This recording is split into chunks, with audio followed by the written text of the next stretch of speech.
Non sono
Good morning, everyone. I would like to welcome from ETF to this webinar of the DGN network or subnetwork of the N network. Before actually entering in the agenda, as usual, we spend just a few minutes to go through the technical tools that Zoom put at our disposal for interaction. I'm quite confident that nowadays you are all quite experienced, but we want to make sure that everybody knows how to interact. This is one of the key elements of the webinar today. So I pass the floor to Michele Spalletta for a few technical explanations, and then we move on with the webinar. Michele. Thank you. Good morning or good afternoon, depending on where you are located, and welcome everyone. Thank you for joining us on this webinar. I'm Michele from the organization, and I would like to have your attention for a few seconds just to show you some general Zoom rules for this meeting. Please keep your microphone muted during the event to avoid disturbing the speakers. The event will be fully recorded. If you didn't provide the consent to the recording of this meeting, please turn your camera and microphone off.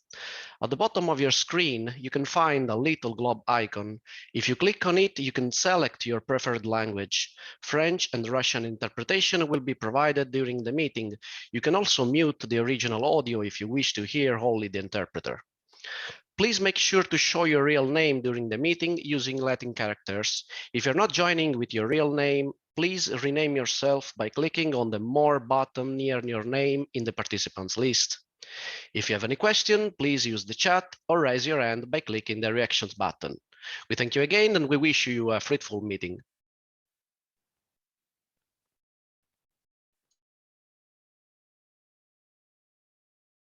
Thank you very much, Michele. So we start with the first introduction. So I pass the floor to Manuel, who is the leader of the N network. Manuel, up to you. Thank you, Filippo. Good morning, good afternoon, everybody. Yes, I think you know me already, Manuel Galvin from ETF N Network.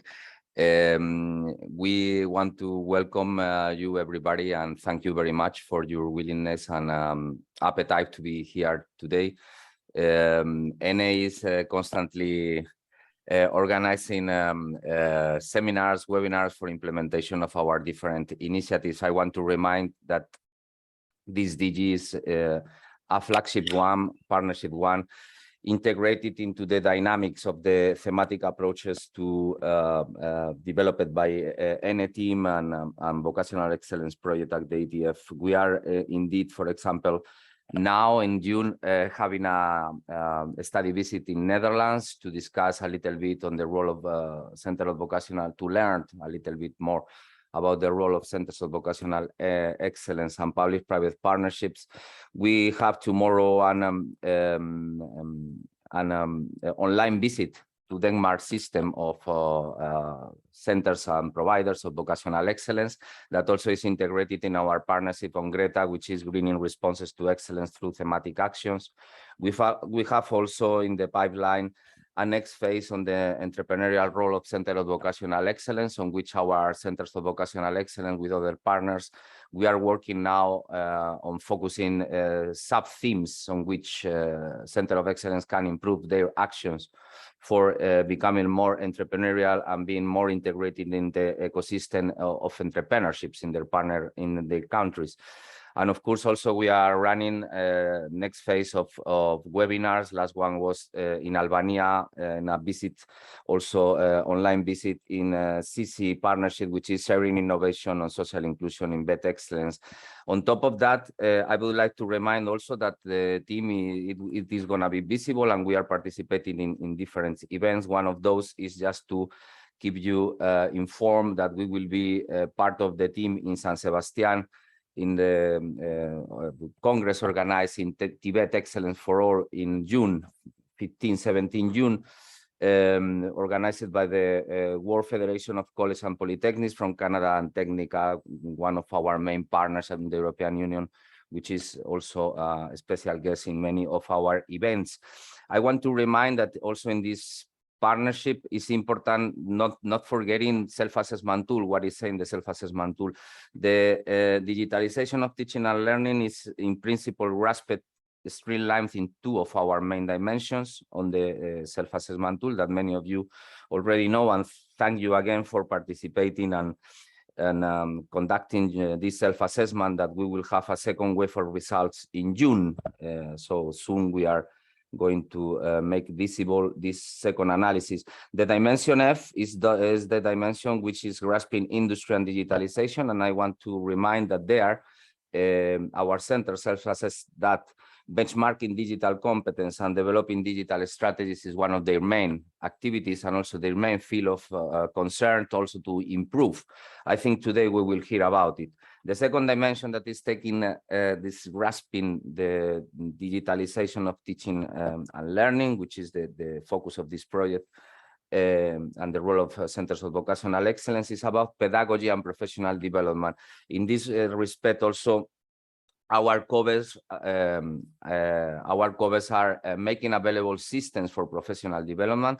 I think this is an important aspect that we will have also to look at more in all the partnership, not only in this one, but of course here is also integrating on the, let's say, ambition or quality service on digitalizing the teaching and learning services. The other aspect on which also our COVES are work in progress is building intelligent or investing in human capital of their staff for making them profit of the experience on the industry that they bring and integrate it in the work dynamics on the pedagogies and strategies in the schools. Having said that, thank you very much again, and pass the floor to my dear colleague Philippa Del Nino. Thank you. Okay, thank you very much, Manuel. So I'm Philippa Del Nino. I'm in charge of the DGN initiative. I would like to welcome again all of you. We have big numbers. I'm very glad. I really hope that we will provide you with some interesting material and opportunities for discussion. For those who were not with us during the launching event, a super short summary of what the DGN will offer. We will have 4 webinars. This is the first one. This will cover digital pedagogies. Then we will have digital competence of teachers and digital content. We'll also have a transversal webinar on strategic planning and for digital developments. I had a longish presentation for you, but I've decided to cut it down. We have a lot of high-level context, so I wanted to make sure that we have the opportunity to give the right time to all the speakers and to have strong interactive sections. I would like to take the opportunity to thank our partner STEPS for organizing such a rich agenda, and of course all the speakers who volunteered to come up today to present their research, what they're doing in the field of digital educational reform. Speaking about the question and answer session, after each presentation we'll have the opportunity to interact. So I would like you to not only ask the questions, clarification for the speakers, but also present your point of view, your experiences, if you have comments, if your challenges in your daily work on the specific item which was being presented by the speaker, because I think this is going to be the most interesting part. At the first glance, we look like a lot of presentations today, but really we would like to keep 30% of the time for the question and answer sessions. So without hesitation, I would like to pass the floor to the first speaker. So Mr. Mutlo, would like to pass the floor to you. Thank you, Philippa. Thank you very much. Let me try to share my screen and see if this is going to work. So Mr. Mutlo Kukurova is going to make a very interesting presentation. It might look complex from the title, but you will see that in practice is going to be one of the most interesting elements of digital education, is really how to engage and how to measure engagement from students. This is going to be one of the biggest challenges, and I'm very curious to know, about how research is working in this field. From University College of London, Dr. Mutlo Kukurova. Thank you very much, Philippa. Many thanks for the invitation. It is an absolute pleasure to be here. Today, I will be talking about multimodal learning analytics with a particular focus on its potential to be implemented in real-world teaching and learning settings. My first intention is to kind of conceptualize multimodal learning analytics within the intelligent technologies, broad area of intelligent technologies. As you would all be familiar, there is an increasing interest and adoption of intelligent technologies that are driven by machine learning with AI technologies and analytics to be adopted in real-world settings. And I hope to be able to bring both the cutting-edge, state-of-the-art promises of these technologies, but also present different conceptualizations and some of the long-term and short-term challenges associated with the use of these technologies. As practitioners, researchers within this space, I would be very much interested in hearing your reflections, your own experience in the use of these technologies as well. I will move on quickly to the next slide. And I wanted to start by giving a working definition of multimodal learning analytics, assuming that not everyone who is joining us would be familiar with this area and with this field. I thought it would be useful to start with a definition. So as part of this talk, when I refer to multimodal learning analytics or intelligent technologies, I refer to tools that are aiming to assist in or replace parts of the decision-making processes of practitioners, of teachers, with the help of processing multiple modalities of data to be able to predict a designated outcome variable. That variable would be dependent upon the particular learning outcome or construct that we are interested in. And one of the key values of these systems is that rather than looking at traditional log data, like the learning management systems or most learning analytics systems, these systems are utilizing different modalities of data. Now, you might be wondering what modality is. The modality is the way in which data occurs, created, or is experienced.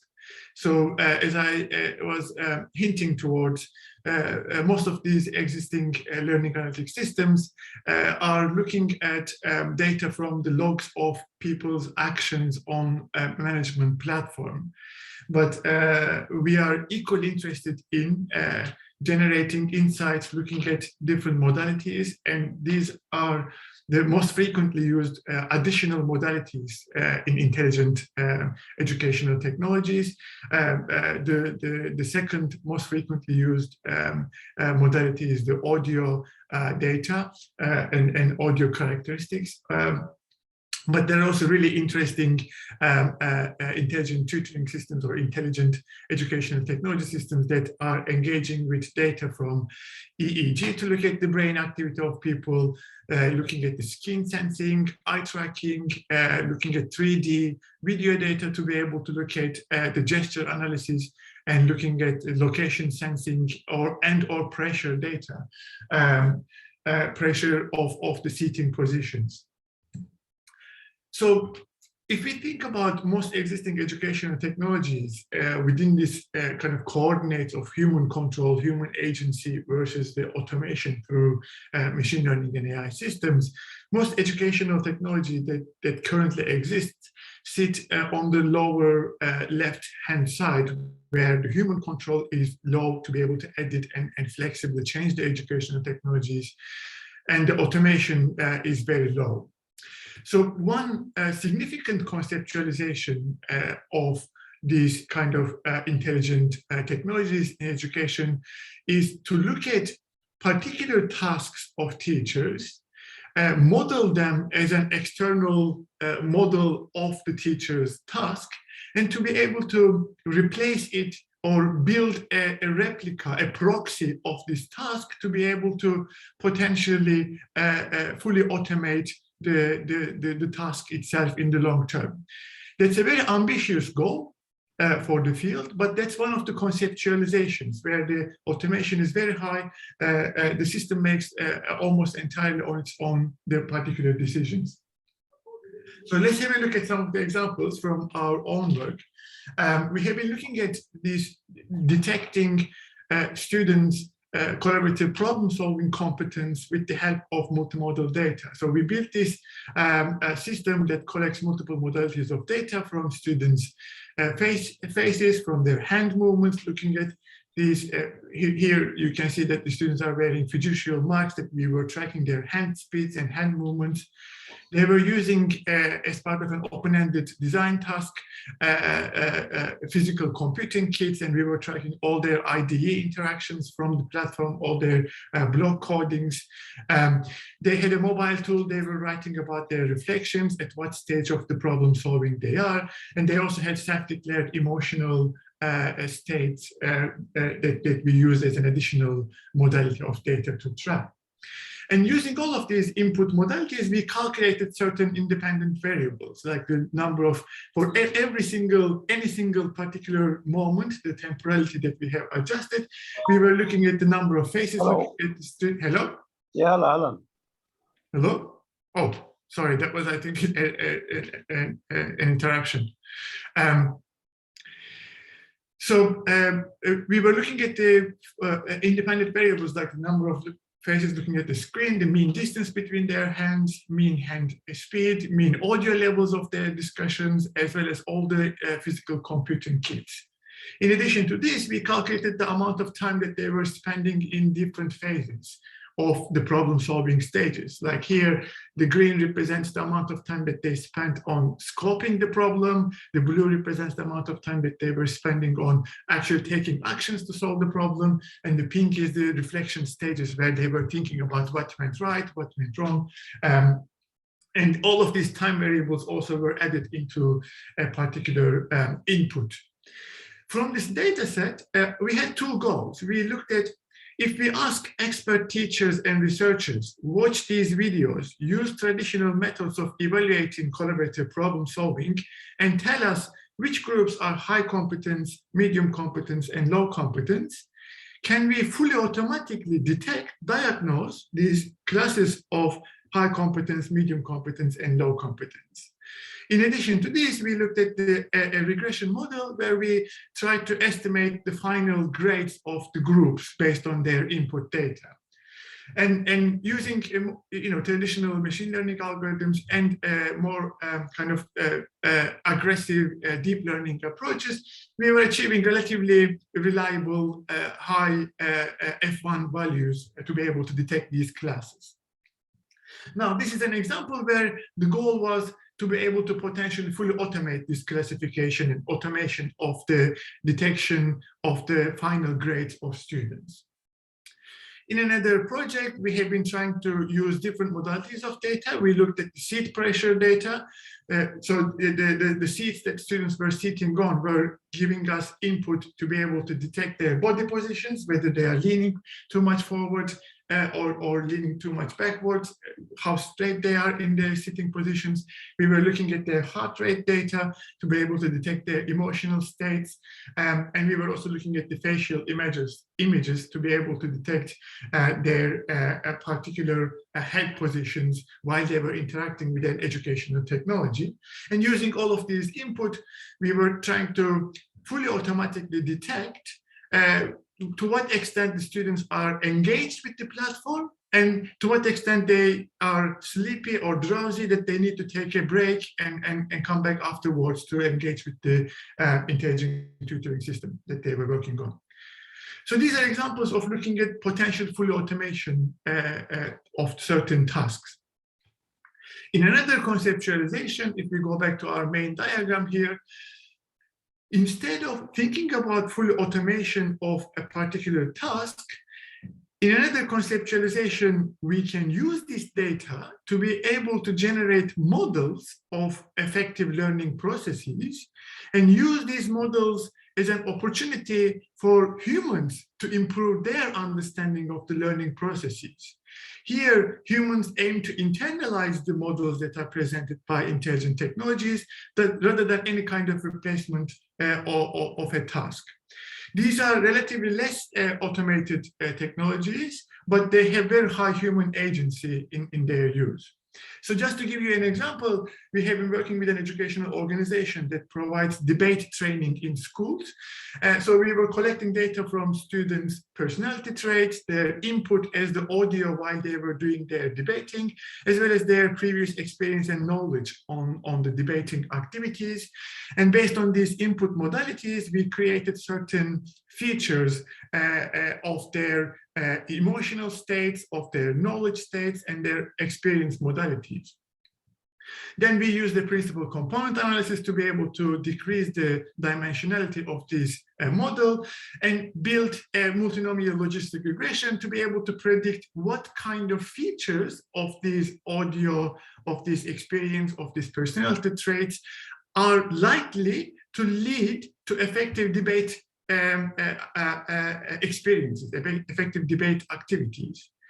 And instead of thinking from this stage, using this model to potentially grade students based on the input, we have identified that those students who were keeping their emotional states, emotional arousal levels within a certain range were much more likely to achieve effective debate scores. So we created visualizations of their arousal levels while they were debating for them to be able to see this model, adopt it in their own practice, and see to manage, to what extent they can manage their emotional states while they are debating.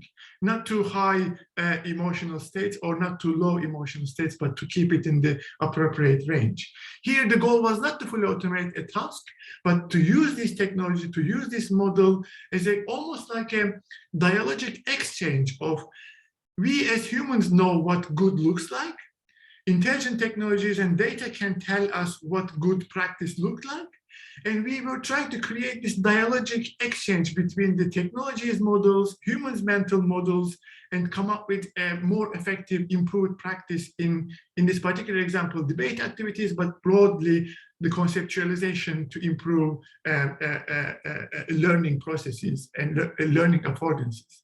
So in this case, intelligent technology and the model of an intelligent technology becomes a learning affordance for humans.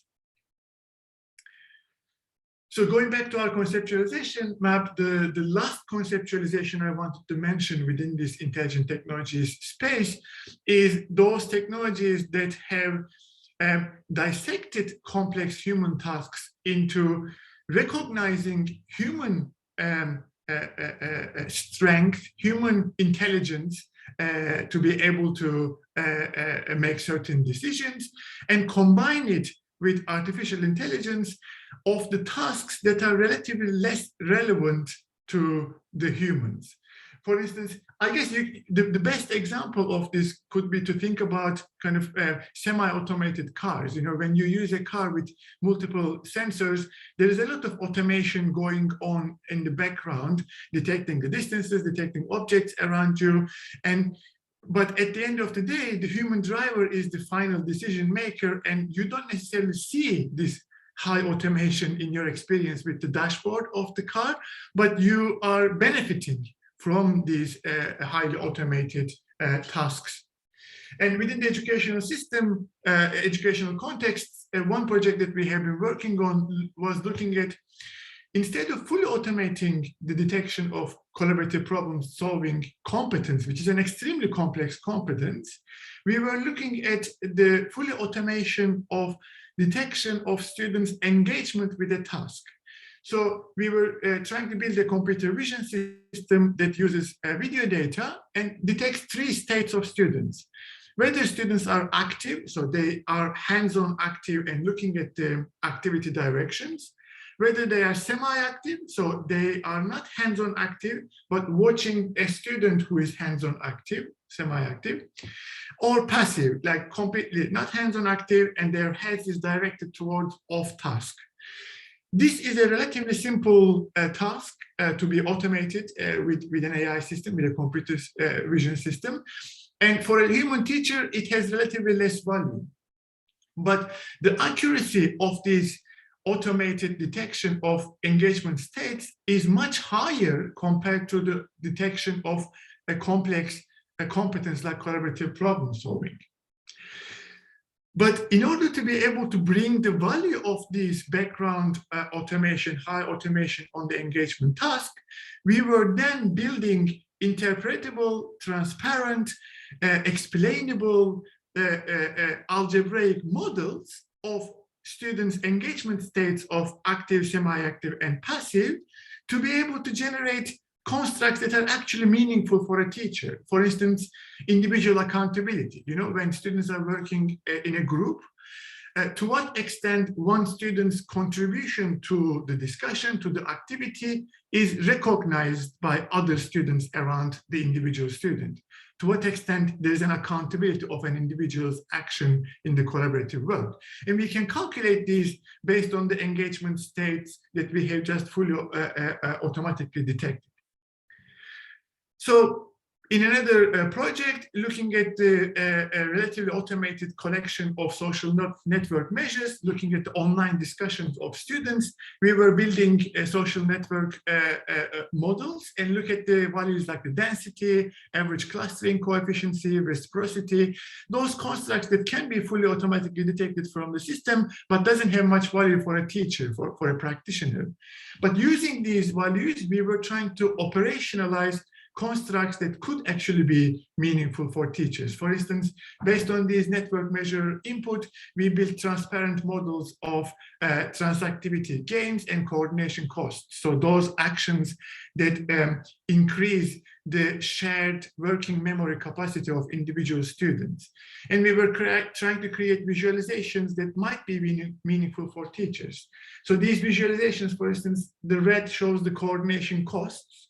Higher the coordination costs are, less likely the collaboration is occurring, and the reciprocity interactivity gains, lower the interactivity gains, again, the less likely the collaboration is occurring. So we were just explaining to teachers that final level of visualization where they can make sense of the lower distance might indicate effective collaboration and higher distance might indicate less effective collaboration, for them to be able to think about what might have gone right, what might have gone wrong. Maybe the content was too hard for this week's discussion in the online platforms. The idea was to bring in the value of AI intelligence, artificial intelligence, but merge it with the human intelligence, the teacher's insights, to be able to increase their effective practice. Okay, so these are, I think, potential promises and opportunities of intelligent technologies that are currently, we are working on in our research lab at University College London, in my team. But for the rest of the talk, I want to take a kind of step back and think about some of the potential challenges that we are having. And I want to spend at least about 10 minutes until the end of the presentation, considering some of the challenges, because when I present the promises of these technologies, often people have the impression that these technologies come without a caveat, without appropriate challenges. So I want to start with short-term challenges of these technologies, and I categorize them into three, but there can be potentially more. So first of all, there are significant methodological challenges that we need to address. You know, when we are working in real-world settings and use this computer vision system that works very well for 3 students collaboration, often there are other students coming from different groups, getting into your computer vision system and messing with your data that needs to be improved. And these intelligent systems are not that intelligent yet, luckily. So you can see that for instance, in this particular system, in this particular moment, the system was detecting an image that is printed on one student's t-shirt, as if this one is another participant, and detecting 4 people collaborating together in the system, which was not the case at all, but influencing all of the rest of the model's accuracy based on these kind of inputs. So there are significant methodological challenges that we need to address. There are also significant logistical, practical, and financial issues that we need to address. These are really expensive systems that requires infrastructural development, logistical improvements in our existing school systems and education systems. But there are also pedagogical issues. For instance, we have developed a system that detects and tracks students' online group meetings. So when students are meeting in Zoom, we were collecting data from their amount of speech and creating visualizations on which students spoke how much, like the pie chart of each individual student. I have here anonymized those students, but they were able to see their names, so they could track which students spoke how much, and they could track who followed whom in the discussion to look at the mutuality of their discussions. Like here, the member one was very frequently following the discussion from member two. The thickness of the arrow was representing how often they were exchanging their ideas. And then based on these input data, it was creating an email feedback to students saying that, look, the member two, you have not been speaking too much in last meeting. Are you okay? Did you not get the content well? Do you need any support? Or if the member three was not involved in the discussion, it was suggested that, do you have any problems with your group? Do you want to change your group? Or like, what's going on? How can we help you to improve your discussions and online meetings? Now, this tool was very much appreciated by the faculty members, by the teachers, by educators, but from the students' point of view, there was significant pushback, arguing that sometimes speaking a lot and listening from one particular student does not necessarily relate to my grades. And if, let's say, member one knows a lot about this content, I want to learn from this student because my overarching pedagogical goal here is to get the grade A.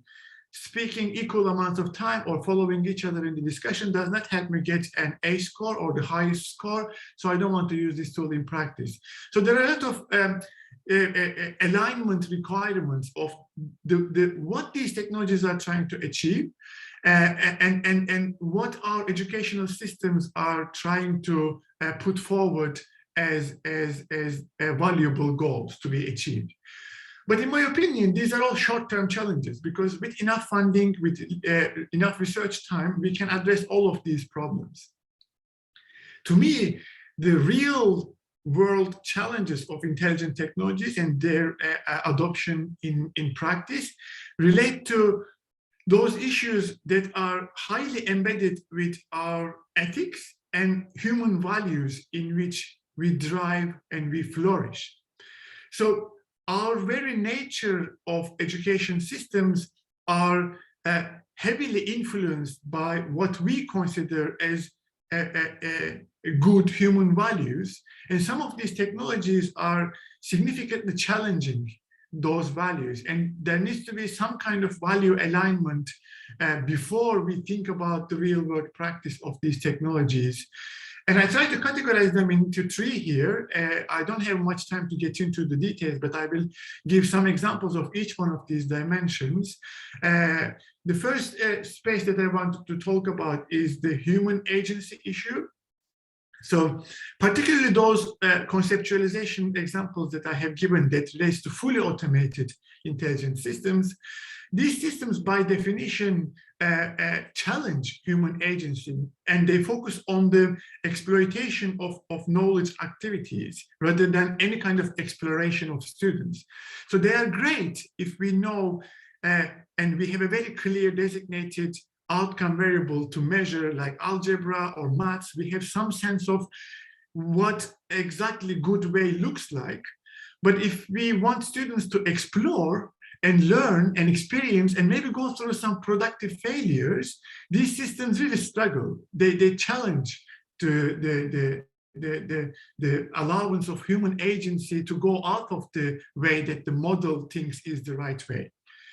And that's very clear in the research examples and practice as well. If we look at the impact of the implementation of these fully automated systems in real world settings, we see that the impact emerges within a year or after 1 year, mainly because within a year, a teacher understands when to use these tools, when not to use these tools, and how to adopt it as a kind of one tool as part of a wide range of toolbox of a teacher, rather than thinking about this full automation as an option to replace their activities completely. There are significant issues about the reward functions that we are embedding in these systems. For instance, in the example that I have given, we are using these engagement of semi-active, active, and passive states. And in the long term, we have to be really careful what reward functions that we are giving into these systems, and make sure that these rewards are the things that we want students to grow into, to develop. Because it's very easy to game these kind of systems in the long term. And we have to be very careful what we are wishing for in terms of the students' behavior change. And there can be significant challenges in terms of the negative perceptions of these tools. We did ourselves some research looking at the perspectives of practitioners and general public in the use of these systems. And overall, the perceptions are not very, very positive. So how do we gain teachers' trust and educators' trust in intelligent technologies is a real world challenge and research problem for us to be addressed. And it's a long-term challenge. We have been investigating and developed an instrument to be able to detect what dimensions influence teachers' trust in these systems, and identifying 8 particular dimensions, like the perceived benefits of these technologies, or the transparency, or the self-efficacy of teachers, and anxieties that are associated with being replaced and losing their jobs, the fear of losing their jobs kind of issues, all influencing their trust. And based on these inputs, we have been thinking about CPD programs, some kind of CPD activities that would increase the likelihood of adopting these intelligent technologies in real-world practice. So, for instance, in the context that we have studied, improving teachers' basic understanding of how these systems work, like giving them, not making them experts in AI, but giving them basic understanding of how classification, how these regression systems work, how the system actually makes decisions, as well as giving them clear explanations on the caveats, the challenges, the limitations of these platforms, can give them a boost in their trust and adoption of these technologies in real-world practices. There are significant issues that are associated with the prediction models themselves. These are often kind of quite technical issues that are associated with the fairness, the bias, the transparency, and accountability of these models that we are building. You know, it's very common to build a system using neural networks or those AI approaches that are not explainable, and detecting which group is having problems, not necessarily knowing why these groups are having problems. So making predictions without an explanation for an intervention is really problematic in an educational setting. So we were also exploring, ways of building transparent models like decision trees, where the teachers can actually track why the system is making a particular decision based on these more explainable decision trees. But these are often models that are overfitting or underfitting, that are not generalizable to broader contexts, or we are using with very limited data for these systems to be valuable. And it's very hard to generate high amounts of data in these kind of interesting educational tasks. The last point that I wanted to highlight relates to the normative nature of these technologies. So these systems, particularly those supervised machine learning systems that are using models with the input of what good looks like, require our initial definition of what good is in a particular construct that we are interested in. But different stakeholders, different research perspectives, different epistemological positionings might all have different definitions of what good is in an educational setting, which makes it extremely challenging for these systems to be operationalized. These systems also often rely upon the historic data, by which what I mean is that if the history repeats itself, these prediction models can work. But to me, one of the real values of education is to be able to intervene at a stage that the history doesn't repeat itself, so we can improve and move towards a future that is different than the past. That's kind of one of the main goals of educational systems, which creates significant problems in the implementation of these intelligent technologies. Okay, I know this turned out to be rather pessimistic with a lot of problems and challenges, and I don't want to end the presentation and the talk based on this kind of very pessimistic note.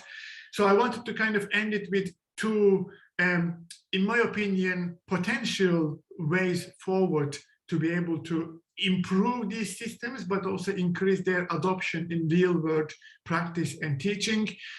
One of them is to be able to align our values of different stakeholders. We should be carefully thinking about each individual stakeholder's values. What do they want to make visible in these systems? What do they want to make accountable? What are their privacy concerns in the use of these systems? What are their ethical concerns in the use of these systems? And try to align systems that are only valuable for the overwhelming majority of the society, but are not driven by the goals of the industrial partners or business values that drive the creation or innovation of these technologies. So these are some of the qualitative input that we have generated from the evaluation of some of our tools, more specifically this tool that I mentioned that we use to detect students' online Zoom meeting discussions. As I said, some of the issues are really hard to be addressed with the current state of the art, but should be taken into account. And in order to be able to kind of align these systems with the needs of the teachers, we were also thinking about what specific problems do teachers want to solve in these online Zoom meetings, and try to create visualizations that are specifically associated with the individual teachers' questions. So for instance, these are the insights from our own teacher group. So the teachers were asking us, oh, I want to be able to know if the students are active in groups that I allocate in the Zoom meetings, breakout rooms. I cannot be in all the breakout rooms, but I want to know if all the students are active. So that was a valuable question. So we were creating visualizations that are addressing directly the inquiries, the needs of the teachers within this system. So to sum up, in my opinion, these intelligent systems are becoming very frequently used in many schools and many higher education institutes, and they have the potential to contribute to the improvement of some of the teacher activities. But considering our increased ability to process data, and our increased awareness of fully automated systems, in my opinion, in the future, we are a lot more likely to see those systems that are tightly coupled with human input and to augment teachers and humans' intelligence rather than trying to replace any of the activities.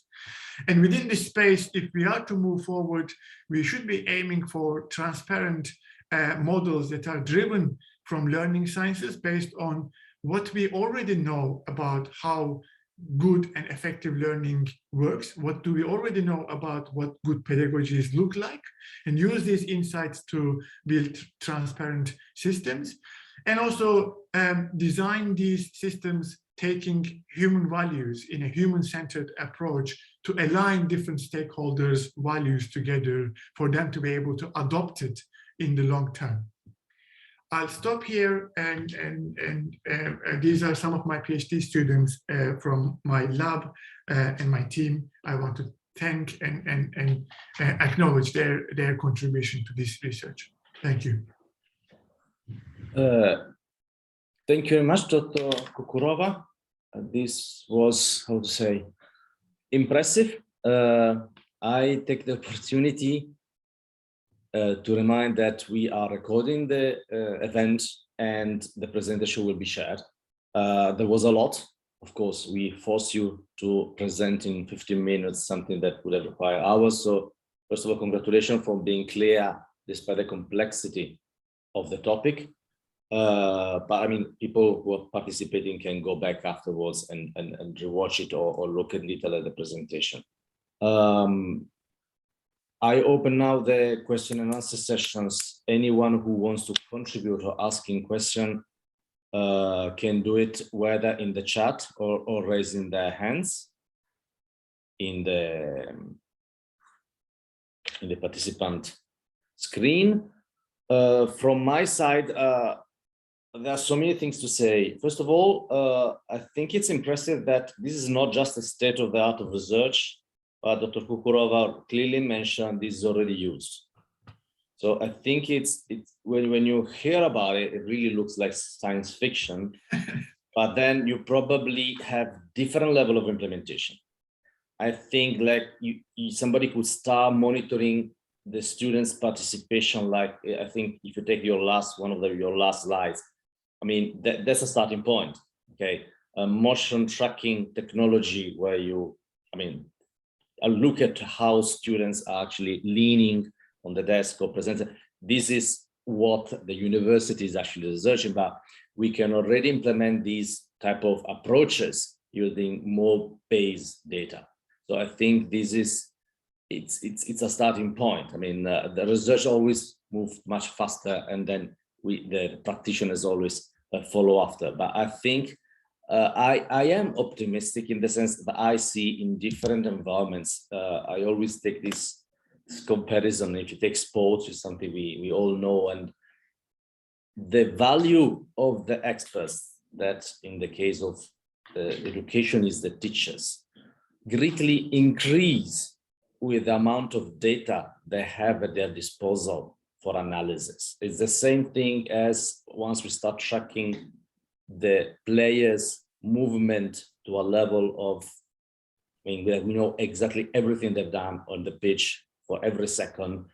The value of the coach or the technical experts increases. So it's not that these automatic tools actually replace, but give even more importance to those who know their job, because they know that when we talk about the changing role of teachers, and when we ask them to do so much that you expect, okay, but if this is the role of teachers or facilitators and talking to the student and following them when they walk and always input in challenging them, okay, but it can work if you have 5 students, not if you have 32 in each class. Okay, so, and if you have multiple classes, go to 100. So these data actually is necessary to be able to put the teachers in the position of doing what the new pedagogies actually ask them to do.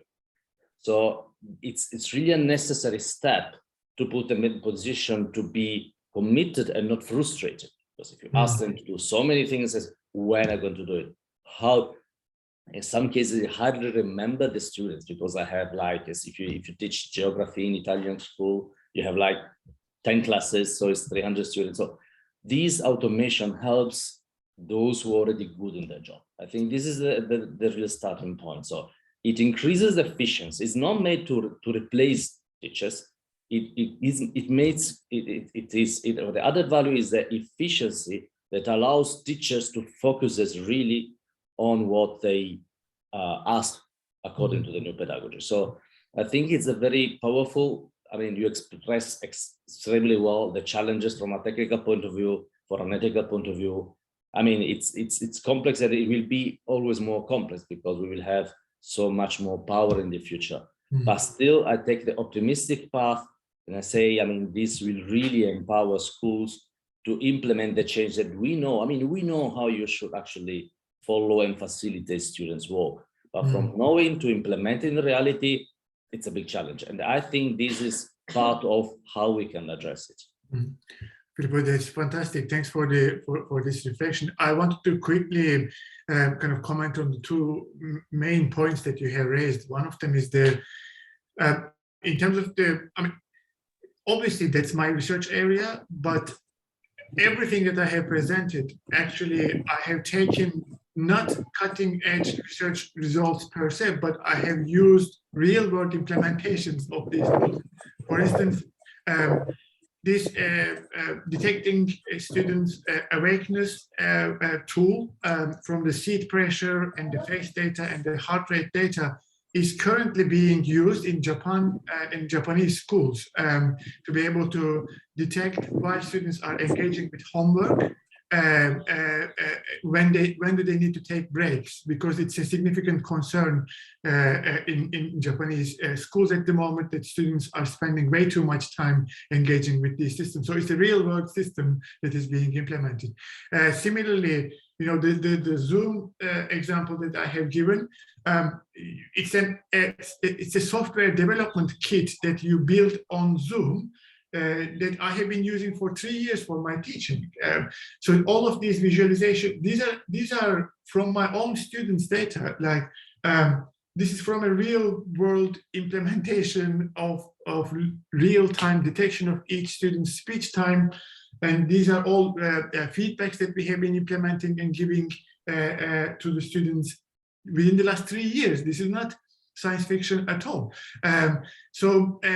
I think it's really important to consider how fast this field is moving. And if some people argue for lack of engagement from the teachers, practitioners, because these are the real experts of education systems. Every single innovation should be challenged if they argue for the speed of innovation being too fast, that doesn't engage with teachers enough. I think, to me, one of the major questions is not about when and how we can replace these tasks with the help of automation. I don't really think it is anytime soon we can start talking about this kind of full replacement of teaching activities. So the question is, what would the future of a teacher's life, everyday life, look like? And for this, the main stakeholder is the teacher himself or herself, to be able to say how it should look like.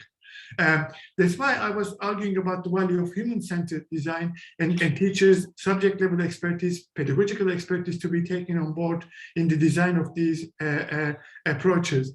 And one last very quick point is that if it appeared as if we are aiming for increasing efficiency only in teachers' activities, I don't want to give this impression, because I use the augmentation of teacher competencies, and this augmentation might be efficiency, so saving time on certain tasks, but it might actually be improving perception. For instance, when you are working with 15 groups of students, for a teacher to be able to handle and have a grasp of what each group is doing all the time is impossible. You can't be in multiple places at the same time.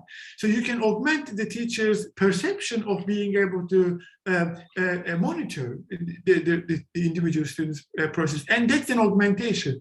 Not necessarily would increase the efficiency in terms of time, but it would increase and augment their perceptions of each individual student's contribution. Indeed, thank you very much. We have somebody who have raised their hand. They have not changed their name, so I cannot call them by name. It's written Zoom user. So I invite the person to intervene. Thank you very much. Please unmute yourself.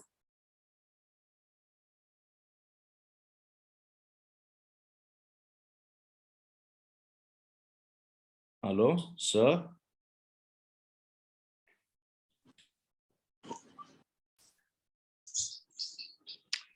Hello, can I speak? Yes, yes. Yeah. Good afternoon from Jordan. My name is Sami Kakesh. I'm an educational freelancer. Many thanks for this really impressive presentation.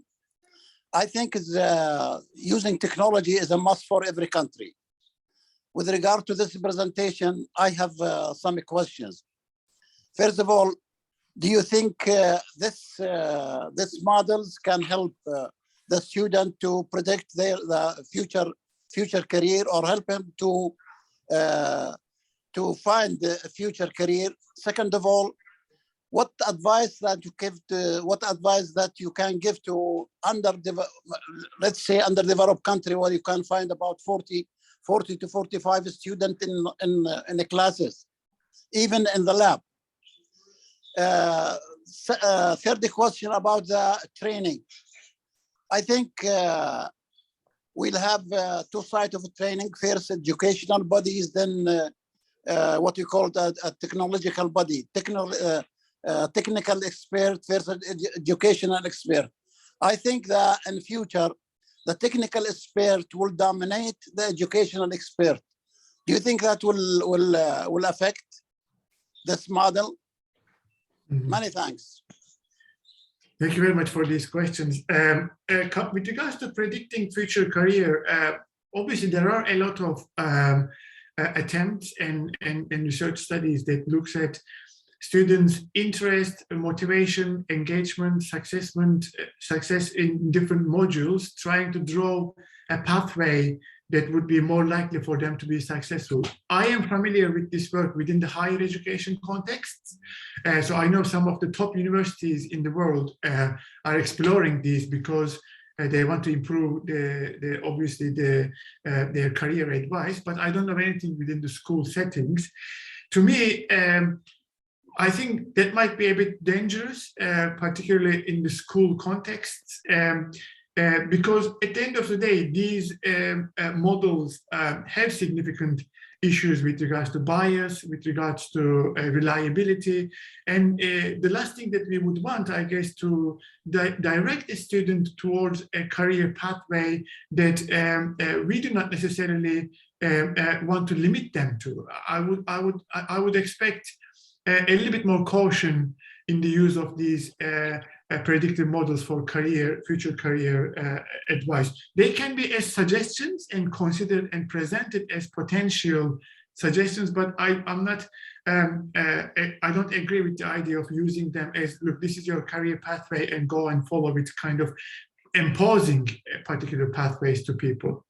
The other thing is that with regards to underdeveloped countries, to me, one of the really interesting benefits of these kind of automated systems, AI systems, particularly on relatively easy to model subject areas like maths and physics or algebra or calculus, they have really a good potential to deliver content acquisition, like subject level knowledge of students.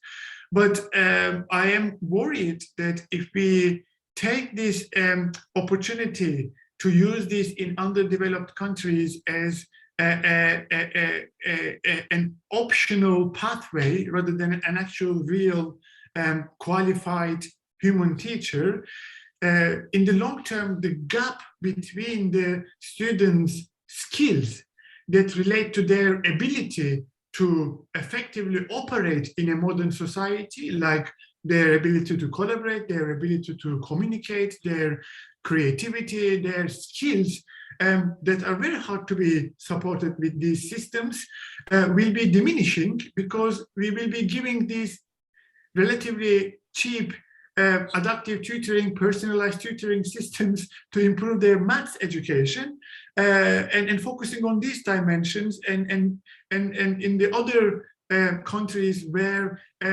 the teacher can use this as a one of the tens of different toolboxes, it can create a huge discrepancy in the long term between the countries. So although I see the value of it, I wouldn't argue for underdeveloped countries to use this as we discussed, as a replacement of a real human teacher. Maybe the investment on these technologies should be spent on teacher training, on resources to improve and increase teaching capacity, decrease the teacher's workload in these underdeveloped countries. Maybe these are more worrying concerns than going for fully automated systems.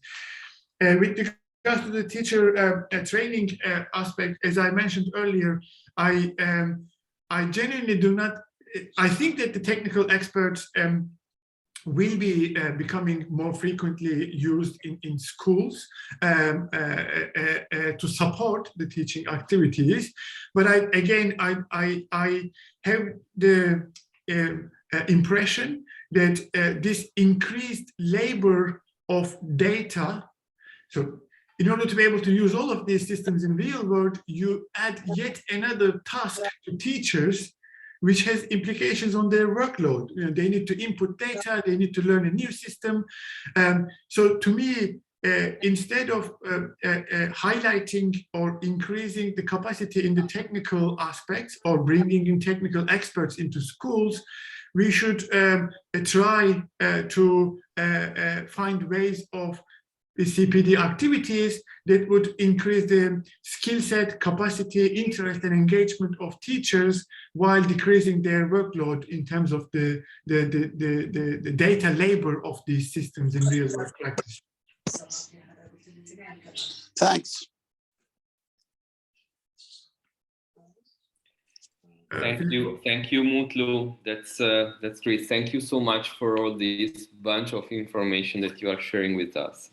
That's really appreciated. During your speech, I was also taking a look at the chat, and there were a couple of comments with questions. One was from Fusun, and it was a comment with a question that maybe it was even partially answered during your contribution, but just to be sure, I would like to read it. It's a very promising work. Human intervention is critical and crucial in teaching and learning processes. And the question is if there is any data on comparing teachers' observations and this technology on students' behaviors and personality traits. Oh, that's a really nice question, actually. Yes, absolutely. Two things. One of them is when we are building these tools, often our ground truth, and the ground truth is what are we trying to predict with these systems, what the model, how the model parameters and hyperparameters should be changed in a way to predict accurately comes from expert teachers' predictions. So we actually ask teachers and researchers, watch these videos, maybe for hours, 3 hours, 4 hours, use a very labor-intense framework to code the behaviors, and then generate labels as our ground truth. We say that, look, this is actually the classes of students' collaboration or collaborative problem-solving competence. And then we judge how good these technologies are based on the accuracy difference between the expert teachers and researchers' scores and the system's scores. So absolutely, they are certainly key for us. Mm-hmm, mm-hmm. And I think that's very much connected. It's the question from Marina from Kazakhstan. And she was wondering if this system can make a prediction about student results courses. So. Yeah. Thanks for this question. Yeah, absolutely. And usually, actually, the first thing that we predict is the grade. So we look at the scores, but frankly, predicting scores and grades are often the easiest part because we have relatively well-established, standardized ways of measuring and grading students' achievement. So the accuracy of these predictions are much higher than, say, predicting students' skill development. But yes, absolutely, we look at the grades first.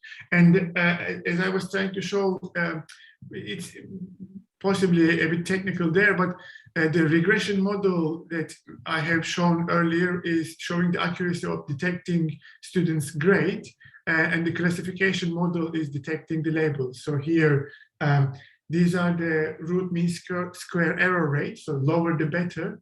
And these are the prediction values of the grades. And these are the prediction values of the labels, the classes. Okay, thank you very much. Thank you, Roberto. And thanks for the questions. Thank you very much. I'd like to thank you again for your participation. It was very, very interesting. We have collected a bit of delay, but it's fine like that. I invite Andrea Benassi as the next speaker. Please use your time. We will save some time later. Andrea Benassi is from Indire, is the Italian National Institute for Innovation and Pedagogy Research. So she is going to show us something very interesting and on the gaming side of pedagogy. The floor to you. Hello, everyone. Can you hear me? Yes. Yeah. Okay. So I will start with a jump in the future in my presentation, because I think that immersion today is it's very young. It is difficult to imagine what immersion will be. So I will use a movie, a science fiction movie from 2018 from Steven Spielberg. Maybe some of you have watched it. And it is about 2049. The future is a dystopic as usual, and the reality is a mess. And then people immerse in a virtual world in which, which is a better place to live. They wear a headset, they wear some, different tools in order to immerse in a different reality. What is interesting is that Ready Player One is also a book from which the movie was made. And in the book, there is a chapter about a class in 2049. I want to read you a small bunch of this chapter. The student talks about one day at school.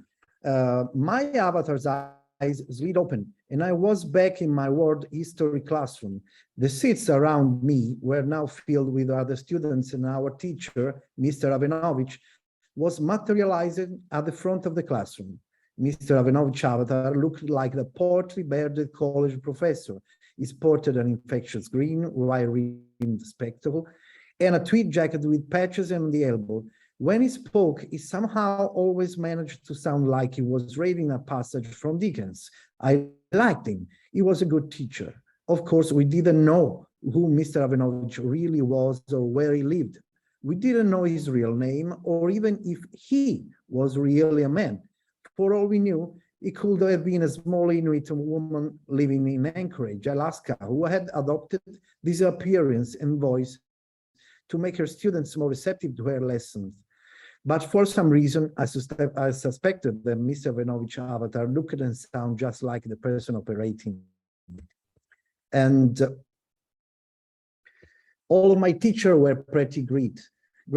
Unlike their real-world counterparts, most of the Oasis, this virtual world, public school teachers seemed to genuinely enjoy their job, probably because they didn't have to spend half their time acting as babysitters and disciplinarians.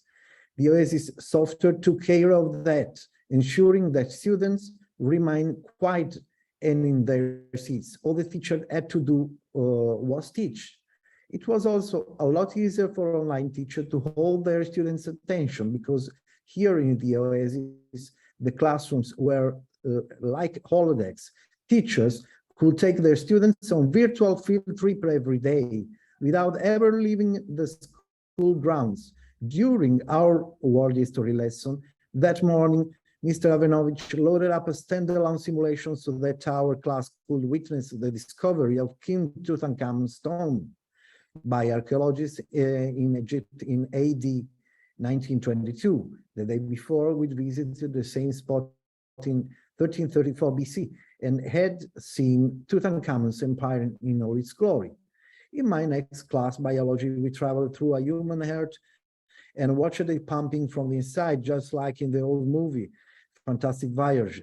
In art class, we toured the Louvre while all of our avatars were silly birds, and so on. So it is a sort of distance learning of a new generation. And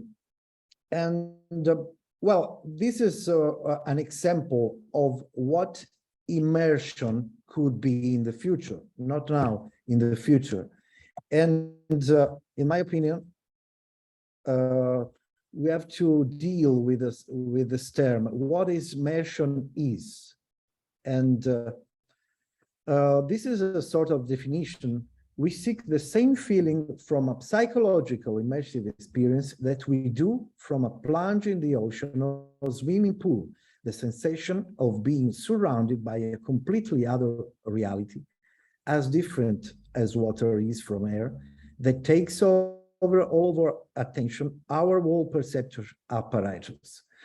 So immersion is, well, in a way, is something that we experience almost every day, because maybe some of you have experienced this kind of immersion when you watch a movie, when you read a fiction book. For example, when I read the first time The Lord of the Rings, well, I was very happy to immerse myself in that story, in that world. But something is missing when we are watching movies or reading books. It is not a real immersion, because a real immersive world is where all your actions have consequences. So you have to influence that world, something that you cannot do with books or movies and so on. And but it is something that you can do when you are using a special kind of media, that is video game, for example. Here you can see video games. You are that guy, you are exploring, you're not alone.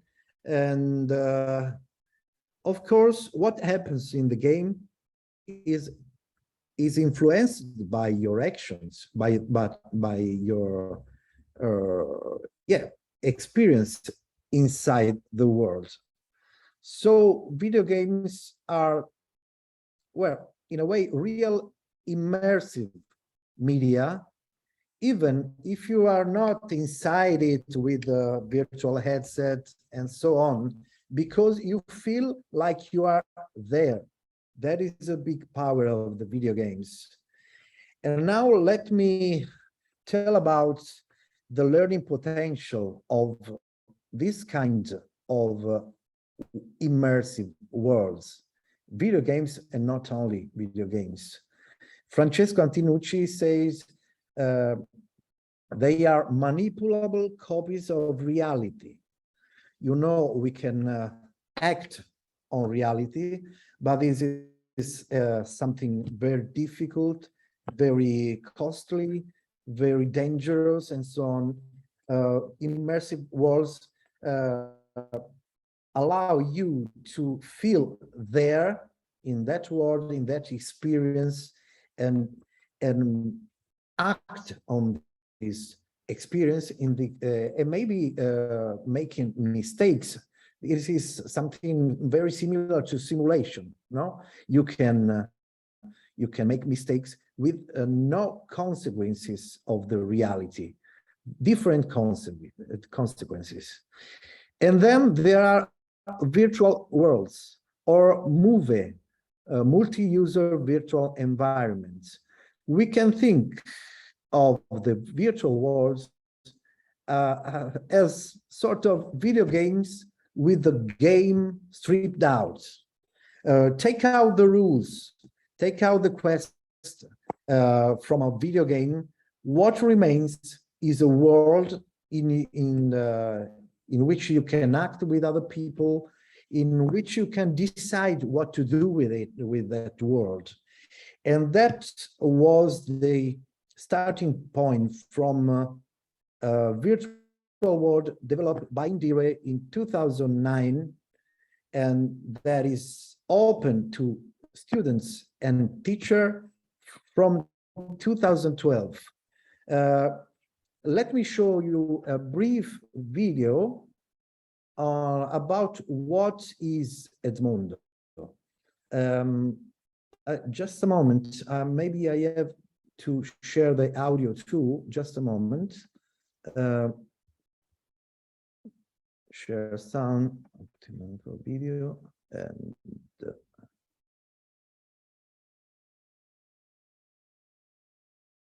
okay, just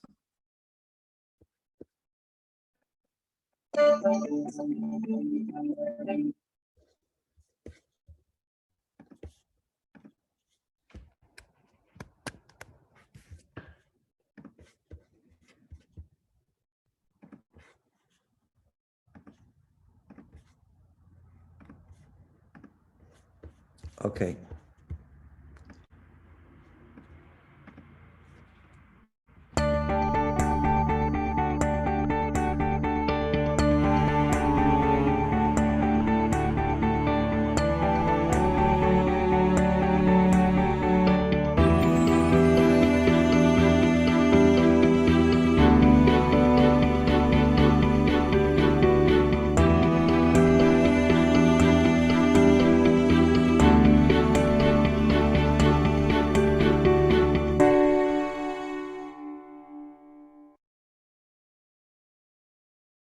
So let's just do a quick language learning activity.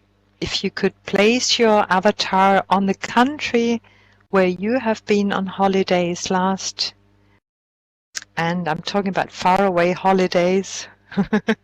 It could be Sicily, who don't know. So that Tiziana starts, and Tiziana asks her neighbor, the neighbor who's standing next to her, or anybody else in the group, where they've been on holidays.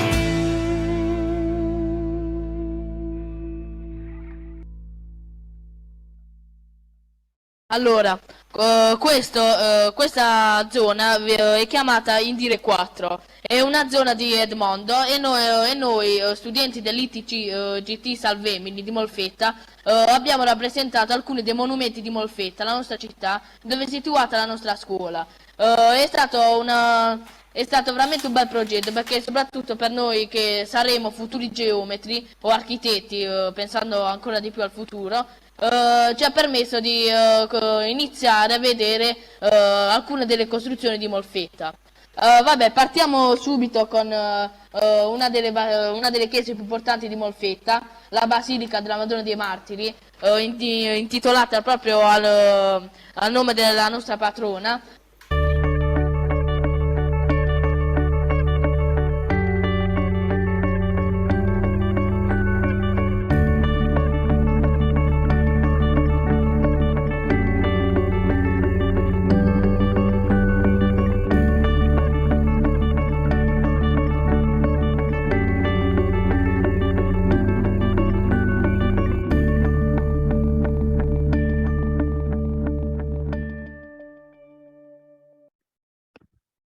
Well, this was an old spot, almost 10 years old, but there are the main characters of Edmondo. It is a virtual world, a social virtual world in which students and teachers can enter, even from different schools, of course, and build together, because the main point in Edmondo is that you can build the content.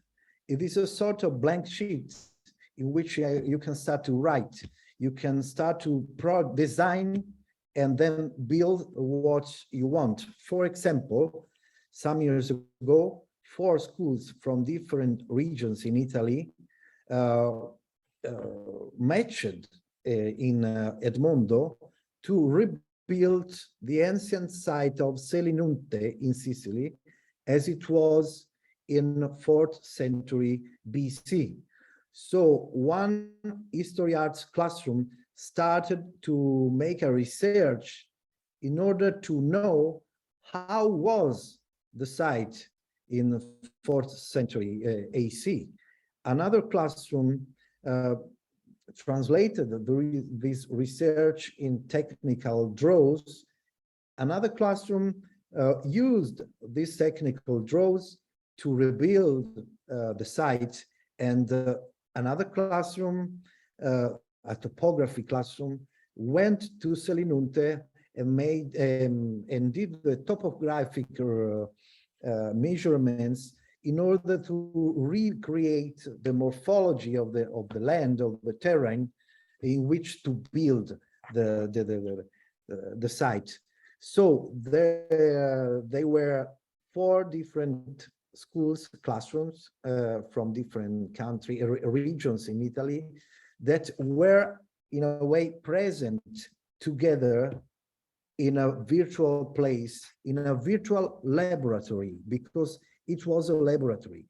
They were there in order to make lab activities, just such as rebuilding an ancient site. They communicated inside this world, and they, in a way, feel present inside that world, immersed. This is a main issue, especially after 2 years of pandemics, in which the distance learning were considered the main trouble, because you missed a place to share with others. Of course, I'm not saying that Edmondo is the same as a real presence. It is not. And it has not to be, because in virtual worlds, some things are, of course, impossible to recreate, but other things are very more easier to do than in reality. There is no laboratory in reality that can do this. You have laboratories in the schools, but it is not possible to do some kind of works. In Edmondo, it is possible. That's why many schools in Italy, and not only in Italy, because Edmondo was used also in European project, many schools in Italy use the virtual world also in presence, inside the classroom with the PC connected, because the PC becomes a window through a place that is virtual, and in a way, students work in a hybrid place made of their real classroom and the virtual place in which they act together with the acting in the real classroom. There is another virtual world very used in the schools, especially in the last 2 years of pandemics. That is Minecraft. It is the most popular video games of all time. It is very similar in a way to Edmondo, because you can share your world to other students and the teachers and so on, and meet together in the virtual world of Minecraft, and then again to build everything you want based on a project, on a school project. For example, these students rebuilt the ancient Egypt. They had to study how the civilization, old Egyptian civilization was, in order to recreate their environment. And these are some students working with Minecraft in the classroom. You can see that there are 3-4 PCs, and the other students are participating. You can see that, because there are decisions to make. This is one group acting with the PCs, and the other are participating by making questions, making suggestions, and so on. And Now I want to talk about another kind of immersion, that is the perceptual immersion. Because when you see Edmondo, you use Minecraft and so on, these worlds are inside your PC screen. You know you are here, you are there in your bedroom or in your classroom, because a lot of things say to you that you are still in the physical reality. Perceptual immersion is accomplished by blocking as many of the senses as possible to the outside world and making it possible for the user to perceive only the artificial world. In a way, you are only there, not just here and there. And you can see from some video, for example, this video, how the immersion can be very real. You can see people that, well, they know they're not in the virtual world. They know they are in their bedroom, but the blocking the outside world means that people, in a way, feels really to be there and react in a way very similar to an experience in the reality. You can see this guy. This guy cannot be stand still because it is trying to react to what happens in the virtual world. So some people help him to stay stand. And this is an example from a technical institute in Bergamo, in which some students are learning to using laser wedger in a virtual world. It is something similar to simulation. It is a simulation, but it is based on technologies that are very, very accessible to date, because they are using Oculus Quest, normal technologies in these days, not very pricey, not special technologies, but normal technologies.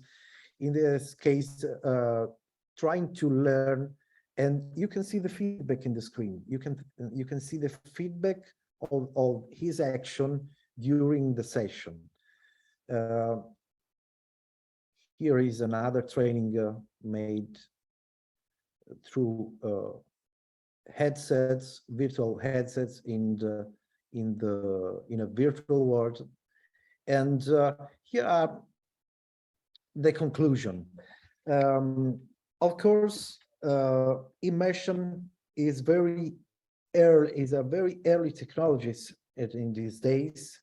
I show you the 2049 image in a movie, but technologies could be able to recreate the perceptual immersion even at schools, just like the chapter of Ready Player One, in which the students go together with the teacher to explore ancient ruins or exploring Mars and so on. Of course, we have to wait for them, but there are also some technologies that allow to have experience in the virtual worlds. For example, we are piloting with 10 schools. We are piloting a virtual debate session between schools, between 10 different schools, together with H-Farm that is developing software. And this is the main concern about problem issue about the virtual reality and immersion, the lack of content for schools. There are plenty of content for gaming and not content for schools. That's why we are starting to develop contents and pilot this software, this experience together with school. Of course, virtual worlds like Edmondo are an old technology. They are here from 15 years, more or less. And the next step is the perceptual immersion, in which we block almost as possible the other stimulus from the outer world. And I think the next generation of distance learning will be based on immersing technology. Thank you. Thank you very much, Andrea. This was very, very interesting. I would like to underline the fact that Edmondo was really a precursor. I mean, starting such a long time ago on this topic. It's going to be the same concept with immersive technology is going to be even more attractive. So I open the floor for questions, and while people start thinking and typing, and of course raising their hands like Ms. Dabetic has just done, just two very quick reactions from my side. I focus on the elements which for me are very important. Students creation. I mean, there's a lot of possibility. Students are, I mean, the number of students compared to the number of teachers is huge, and managing to exploit the fantasy, the creativity of students really is a huge added value for these type of systems. The fact that you have implemented Edmodo at all levels or using Minecraft, so it's not for people who goes to technical studies, high-level studies. It's really for all age and for all levels of education. I think we have seen also many examples from that. The long-term potential, as you say, once you create content, you can share it. You create ancient Rome, a piece of it, another school create another one, and in 5 years you have the whole ancient Rome that you can navigate. I mean, this has a long-term potential that kids who will be in school in 20 years, we have such content that, I mean, that to navigate that there will be enough. So for me, these are and then the enthusiasm. Unfortunately, the kid who was speaking in Italian, but you could really feel it, the enthusiasm of a kid of that school for what they were doing in reproducing the whole small town in the south of Italy. So I think you could really perceive it. So I'll start passing the floor to Ms. Dabetic, who asked for the floor. Hello, can you hear me? Yes. All right, great. So, well, I first want to thank you for your presentation. It's been insightful. So I believe that, as you have said, these types of learning environment can be very immersive and actually very good for the process of learning at the moment of learning, right? Because it's so, the visualization is on such a high level. But what I'm worried about when it comes to all these and similar types of learning is how it influences students' motivation, attention span, which is one of the biggest problems, which I can say nowadays, right? And I believe that many teachers would agree with that. Because, you know, when students immerse in such an environment, when dopamine levels that are released are really high and adrenaline levels, now when they go back to the normal environment, just reading a book or just doing something, a simple task, maybe at home, it doesn't have necessarily to be something school related. How is that going to impact their motivation to keep up doing those boring tasks, let's say? So this is one of the biggest problems I have with, you know, with this type of learning, with all the meta, you know, reality coming up, which is kind of inevitable. But I believe that what could be the cost of it? So I don't know if you have any data for the schools that have already maybe implemented it, how it affected students' attention span and motivation, and simply their ability to keep up learning and doing those tasks that are not as motivating as the tasks, as, you know, those activities done through the apps, such as the one that you have presented. So that's maybe one of my biggest worries and my question for you. Thank you. Books and virtual worlds are different, in my opinion, different tools that have to interact. For example, when the students that recreate the selenium site have to build, they have to study. They needed the book in order to do that. They have to reach seek for information, and of course this is websites and also books, and so it is a sort of a whole that is activated by the use of virtual worlds. In our methodology, when using Minecraft is just the fifth stage of a process involving seven stages. And you have to define what you are doing there, and you have to study for that. You have to read information, and then you have to design, and you have to design by paper and pens. So it is a process in which different technologies, just like also the books, are involved, and it is not the whole.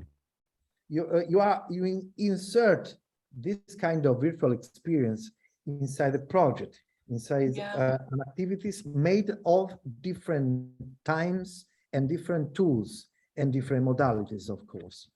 Yeah, so well, I agree with you that this would be a good system if it would be implemented as kind of a reward for the work they have done previously. But then after maybe the students will just be waiting for this part, and then when they finish it, their attention might, or their motivation might drop really, where we have to also analyze neurobiological processes happening in their mind, and we're just humans, and this is something that will inevitably happen. If you take a look at some other data of people, doing those very highly stimulating activities. So I guess the restriction of it and maybe the implementation could be, should be regulated in a way that will not contribute to this, I guess. So yes, many of the virtual experiences are made for that. You have to engage you continuously to release dopamine and so on, but it depends on the experience. For example, in Minecraft, the way we let the students use Minecraft is not so compulsive in a way, because Minecraft, our Edmondo, lets you, the teacher, to decide which kind of experience to have inside it. For example, we promote a use of Minecraft that is not about gaming, rewards, and so on. You have to do a job. Your space to do that is Minecraft. Of course, students move to tend to use the Minecraft the way they use it usually at home. That is more compulsive, more chaotic, but we want them to use Minecraft in a different way that is more similar to work or lab.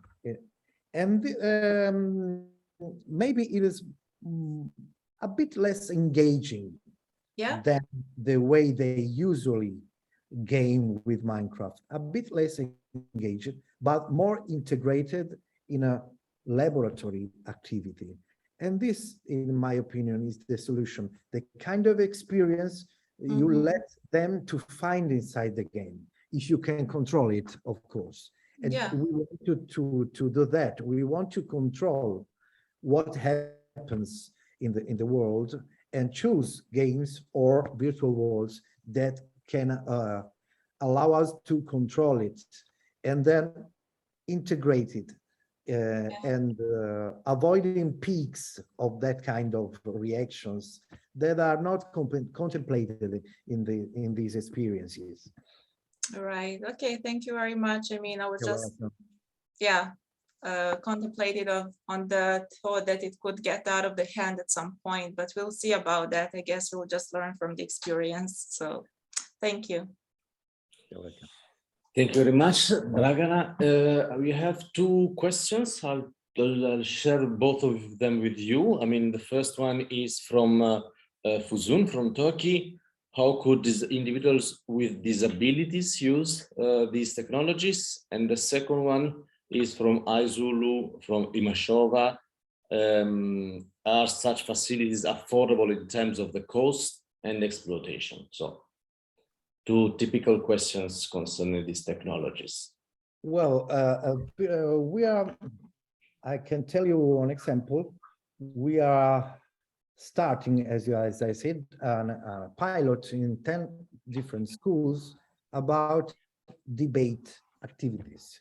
We want different schools to meet in a virtual space made for debate, and then debating. 3 students from a school, 3 students from another school, and the teachers. So it needs 4 headsets for every schools to do that. One Oculus Quest, for example, the most popular, costs about 350 euros. So in order to pilot the experience, to do these activities, you need to spend something like 1,400 euros. And they is something that most schools can afford in this time, because in Italy, because there are some fundings for that. So the schools can spend 1,400.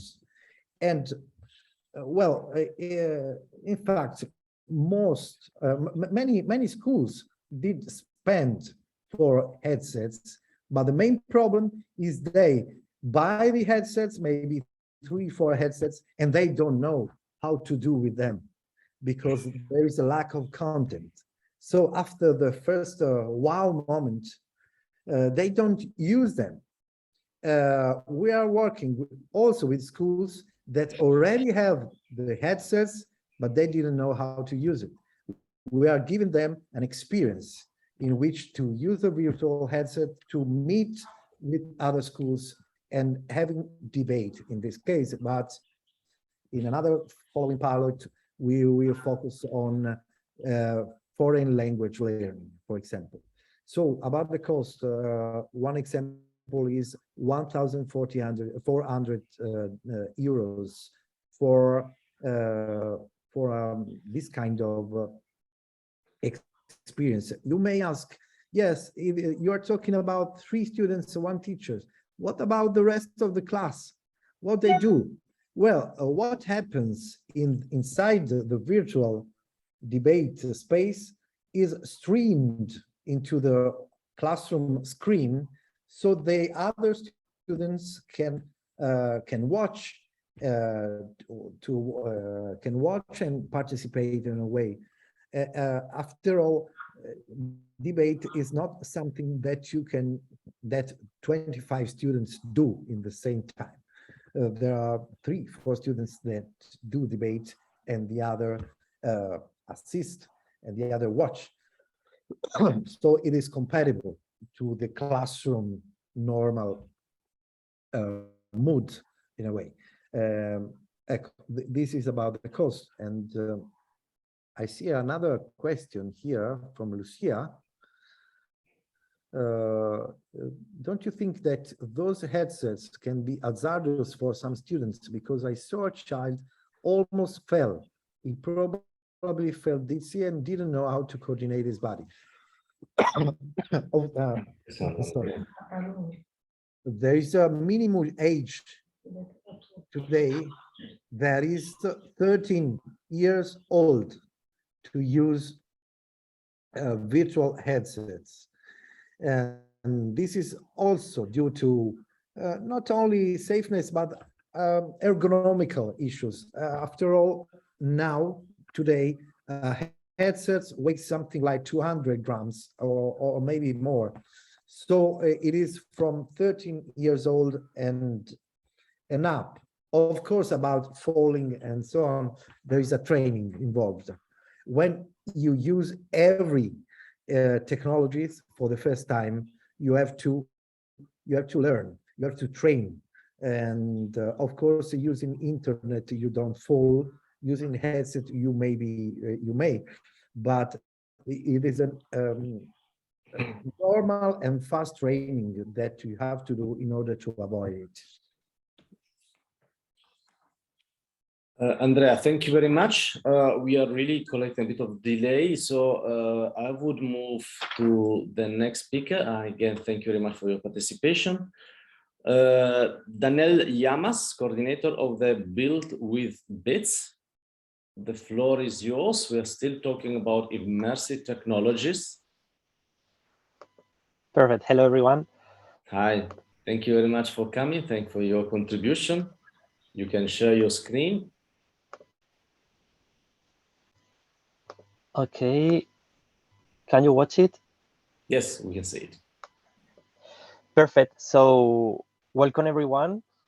I'm Daniel Llamas, and I'm going to make a big presentation of myself because I'm going to talk about something related with what have explained Andrea, but from another perspective. So first of all, I wanted to say that I work as a strategic designer, and this concept of this job means that I work with different initiatives or ideas or insight or whatever from the very beginning in order to turn them into reality in some way, just to make them not be just like in the ideas world, but making them come true, applying different kind of methodologies. And this is something that I do working in the social area, in the social impact area, in the cultural area, and also in the educational area, that all of them are related.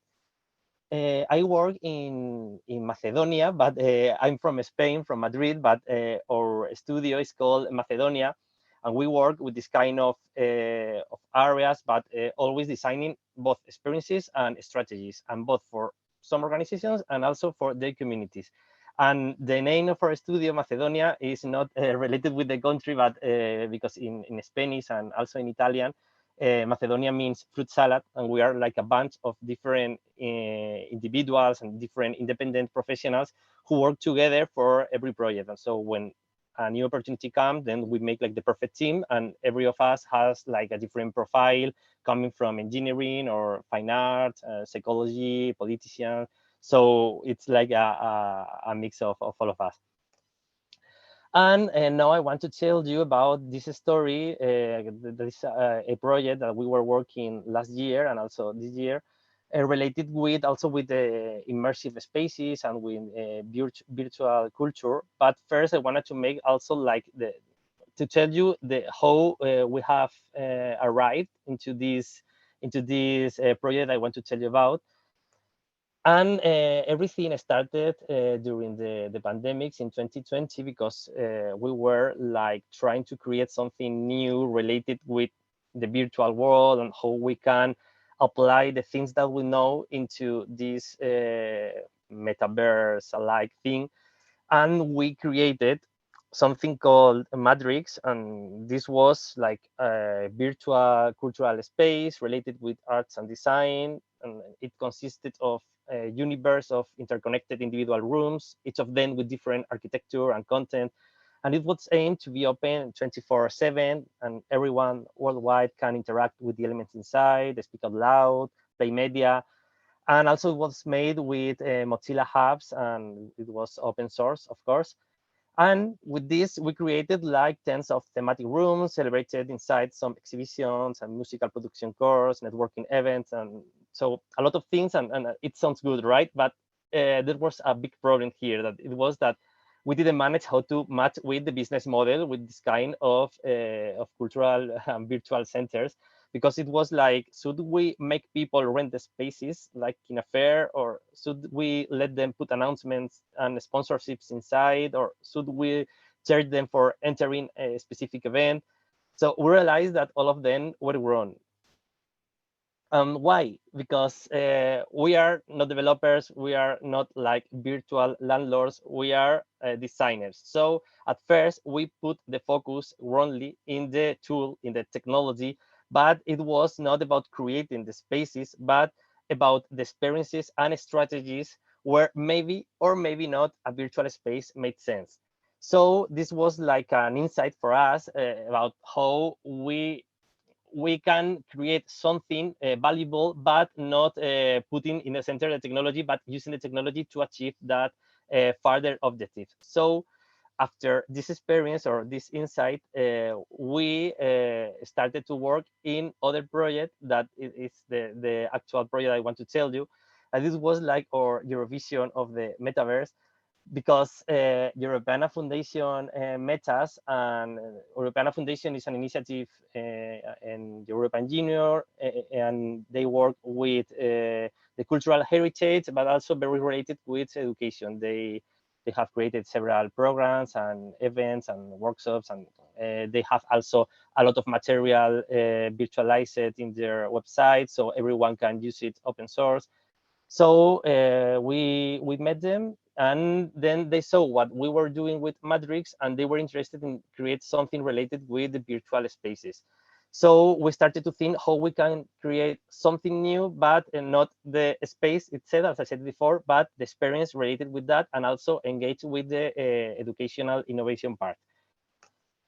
So we created this program called Build with Beats, and I was saying that it's like our own Metaverso Eurovision contest, because we enroll different teachers and students from 4 countries, Spain, Italy, Portugal, and Greece.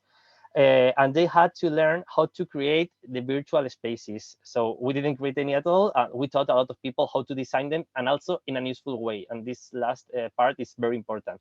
It was a 6-month program with a goal, learning peels, mentorships, a competition, an hour ceremony.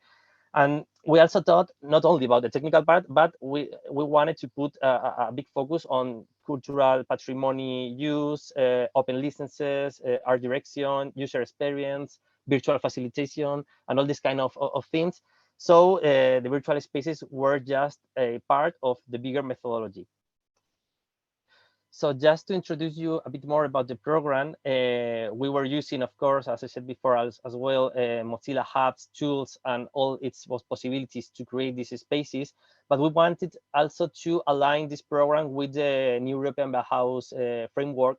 So all the project had to have like a further objectives, like an aim to work with social innovation issues, with a cultural part, with something that it's not just to create the space itself. So also we wanted to use these resources from the European repositories and everything being open code. And also we wanted to serve as an inspirational source for all the people participating in the program, and both the teachers, the students, and other guests, and cause and provocate some kind of positive impact, also thanks to the communication that we can achieve with the program and with the results. So the audience were these secondary teachers from school and their students from 12 up to 16 years old, and also some guests from non-formal educational institutions like museums and universities, universities as a formal, of course, but we wanted to let other people to watch what was happening inside. So this was like 6 months. In July, we launched the call, and then in September, it was the kickoff workshop about like the general introduction of what was happening afterwards. But the main part of the program were the mentoring weeks during October and November last year. And during these weeks, there were, on the one hand, some learning fields that they were like the theoretical part of the program, but also the mentoring slots in the schedule to let some facilitators to help the participants, sorry, to help them in all the soft part, all the pedagogical part of the process. So after all these weeks, then in December, we let them like a month for the development of the projects. And then in January, we made like the award ceremony and we end up with everything. So this was the team from the 4 countries and also the main coordinator team. And something related with this is that we wanted to use new tools and make like a connection among all the tools implied in the program. So we used Discord as a server to make everything related with the live sessions, meaning the mentoring sessions, the learning fields, but also to share all the advances, to ask for questions. The participants can talk to each other and make like some kind of social connection in this virtual part. Daniel, just a second. Yeah. Our interpreters have some challenges because you're speaking very quickly. Don't worry about the time. You can take a bit slower. Okay. There's no problem. Thank you very much. Sorry about it. Okay, perfect. Sorry. Okay, I'm coming back. Okay, so we were using Discord, and also we were using this Notion tool that is like a repository with all the content that was needed for the program, and it was all open source and all accessible from every device. And also we use this Mozilla Hubs tool that also can be opened from the browser in the laptop, from the tablet, from mobile, from every device. So it was everything planned to be studied and watched and everything from all the possibilities that we were taking into account before.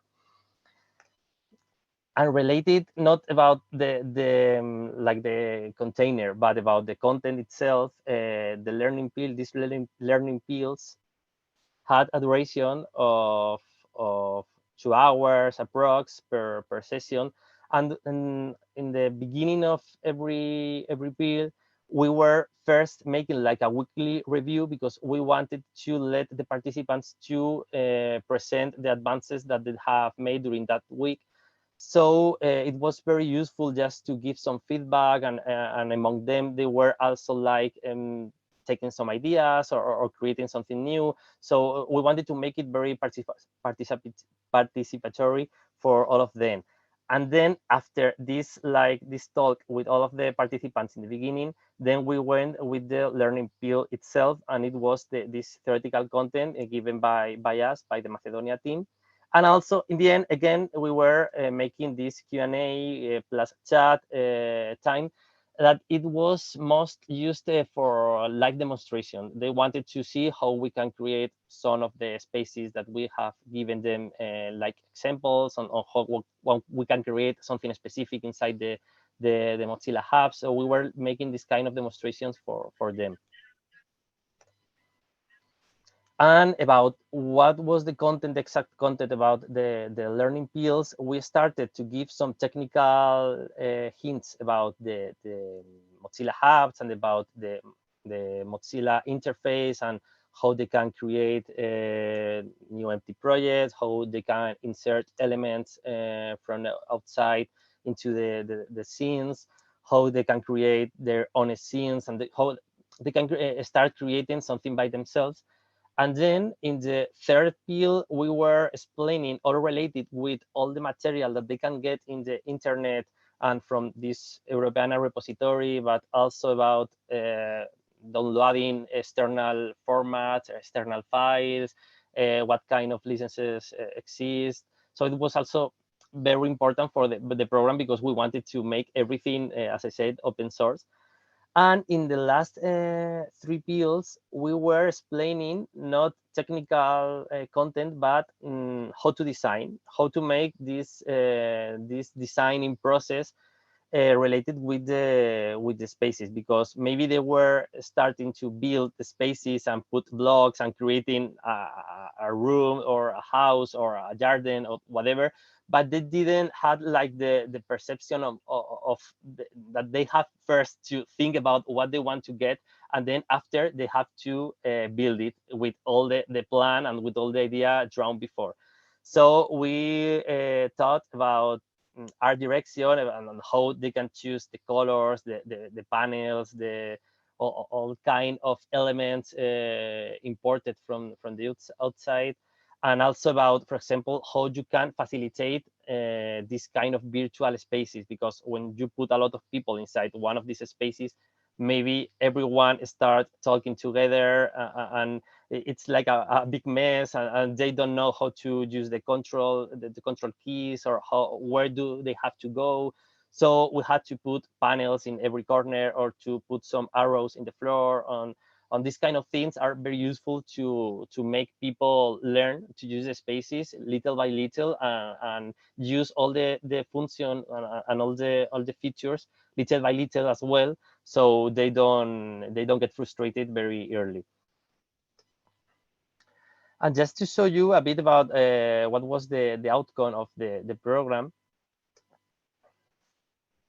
Well, when we were asking for them to fill the form for the deliveries, we wanted not just to ask for the link to the space or to have some screenshots, because we wanted to put the focus about this part of how they can get how they have gotten into these spaces. So we wanted to ask for the difficulties, the experiences, about the engagement with the student, how did they get to make the students work in the spaces and create it and have ideas with them, and also what kind of ideas they have to continue the project after the program, because we also didn't want to we didn't want the participants to finish the project for this program and then afterwards they stop making anything else.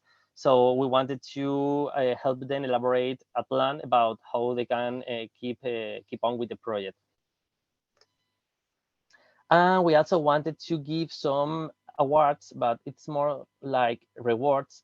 We didn't tell anything related with the winners until the very end. They were participating just by themselves. They didn't know that some of them were winning, but we were like giving some rewards to the ones that maybe we thought that have aligned more with the objectives that we had at first in terms of commitment with the programs, in terms of use of this cultural material, in terms of aligning also with the European Bauhaus. So we were giving like some symbolic awards.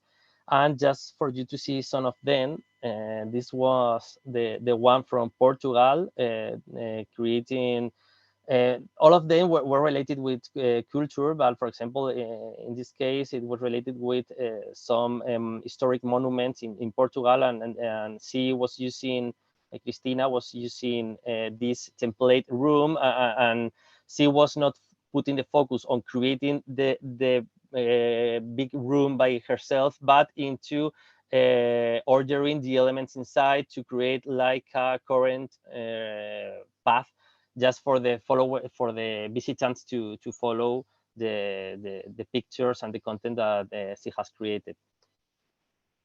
In the Greek project, she was putting the attention into in different kind of games for the childhood, and she was also creating all the space by herself with different open source elements like this kind of monuments and like big gates and so, and also she was designing as well the right place for all the elements inside.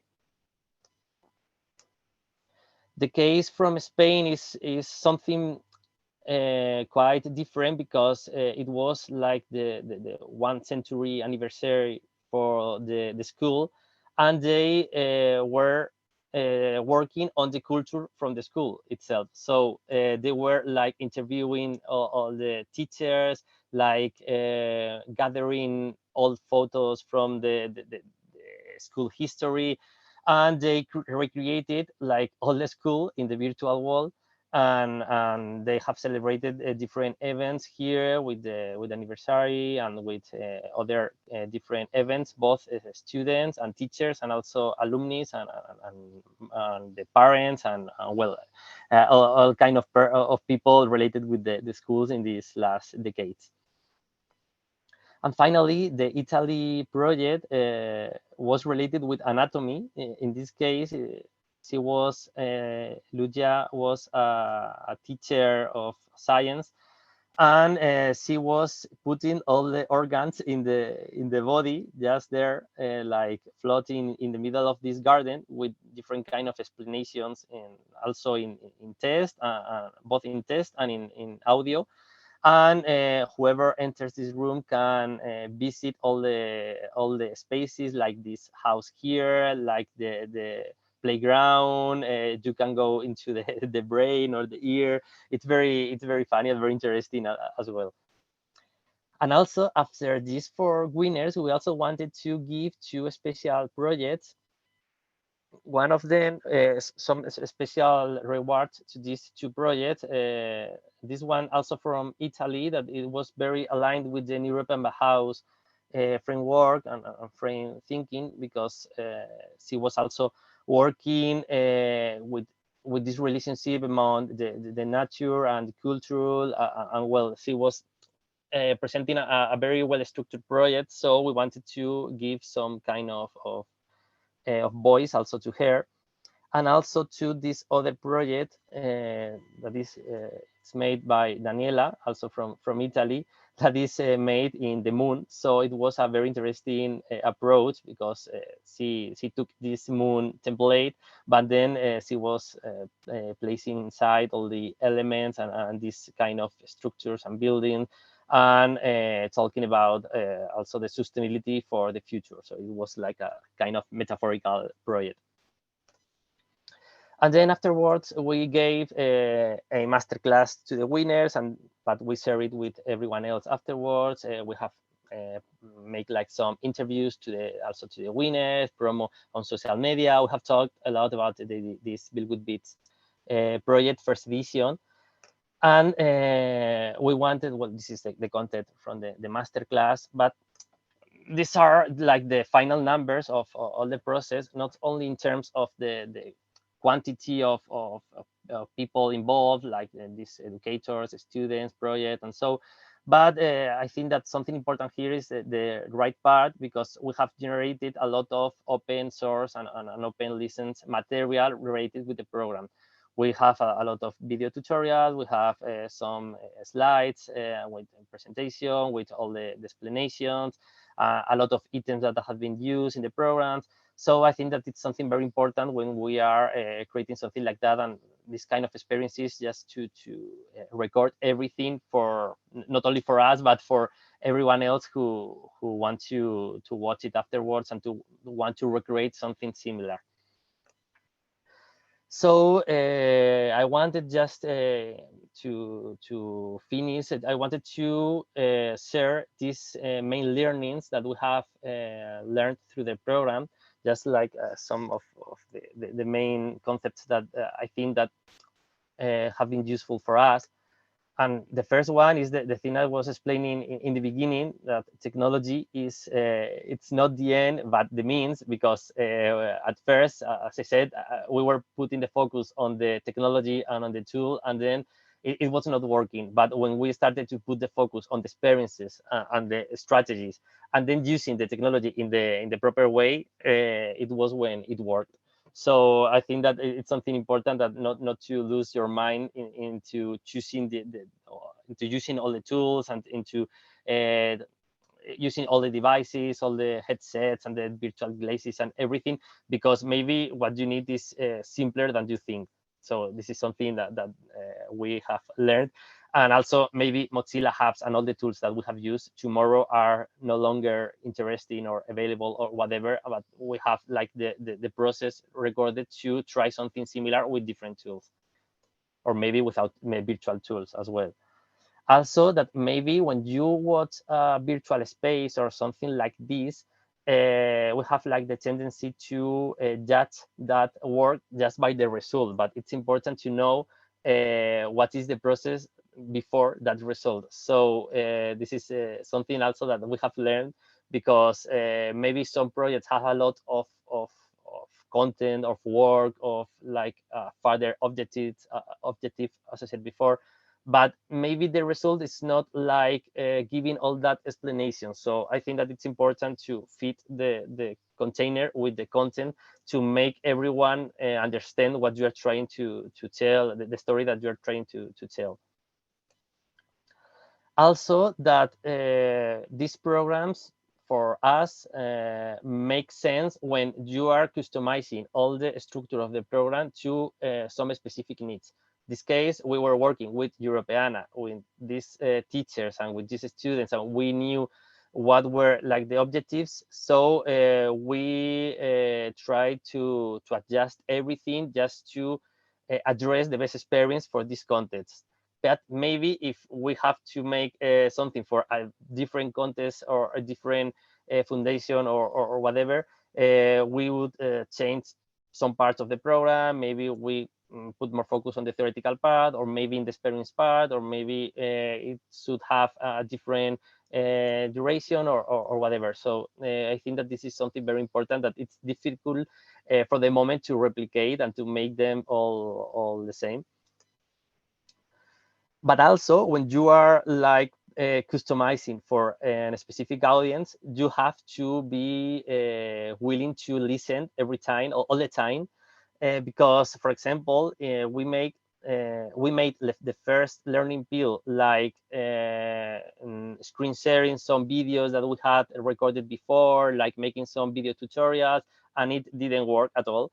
And we had to change the way we were taught teaching the content, because it was easier for the teachers to share some slides and not some videos. So we started to pivot everything around all the time during the program, and it was very, very interesting for us. And it's important to embrace the failure or embrace this kind of mistakes in the beginning, because then you can adapt yourself to the next steps. And also, as I have already said, keep recording everything, because everyone else who needs to know about the program will thank you for that. And also, you will thank yourself, because maybe you will need some of the content that you have created afterwards to make something similar, or to just to check something specific about the project or whatever. And if it's not recorded, it's very difficult to have this to continue with the project. And just to have like some final slides about what's happening now with this project, with Build with Bits. The good part is that we are working the second edition. This time is, as I said, it's not only virtual. No, we are applying the same methodology, but both virtual and physical in Brussels. By the way, is in 2 weeks. So if some of you are in Brussels and you want to participate, it's open to every citizen. But then this first part is going to be focused on identifying problems or issues you want to address in Brussels, in the city of Brussels. But afterwards, we are going to celebrate after the summer the virtual part with the students from Lucas School of Arts to work together to learn how to create the spaces like in the first edition. So this would be in November. So, for example, this is like a total new customization of the program with the same methodology, with the same kind of experiences, but with different audiences and different contexts. And we have solved it like in this way. But also we are like looking for new countries to celebrate this kind of edition, because I would love to celebrate something like this in Spain, in my country, but also in other countries, of course. So we are like open to design new editions, both from Europeana or with new partners. And this is something easy now that we have made like this first pilot experience. And also this have been useful for us as well to mentor in different to be like mentors in different schools and museums after this experience, because it's not everything about creating a brand new program with a lot of people and so, but you can make like a specific little program or a specific like consultancy, little help in any museum related with the virtual spaces. So it gave us a lot of experience, and now we are like starting to work with this kind of new agencies as well. So that's all. Thank you again for listening to this story of us, and I hope that this can be some way inspiring for you and for your initiatives as well. Thank you. Thank you very much, Daniel. It was very, very interesting. We open for question. The first one will be a Zoom question that we left unanswered before. From my side, just two super quick comments. Again, a bit of a repetition, but I think the big added value here is the role of the students. I mean, when we talk about all these technologies and pedagogies, I mean, the potential in terms of creativity, the learning, how quick they learn, how the fantasy. I mean, the students have to be the engine of it. You cannot push it on the teachers and that's all. I mean, the students have to be there also for the teachers, and the more they're engaging, more they're engaged, and the more they learn. So I think this is again a very good example. In this case, that there's even students and teachers working together. It's not only students taking the lead, but this partnership element.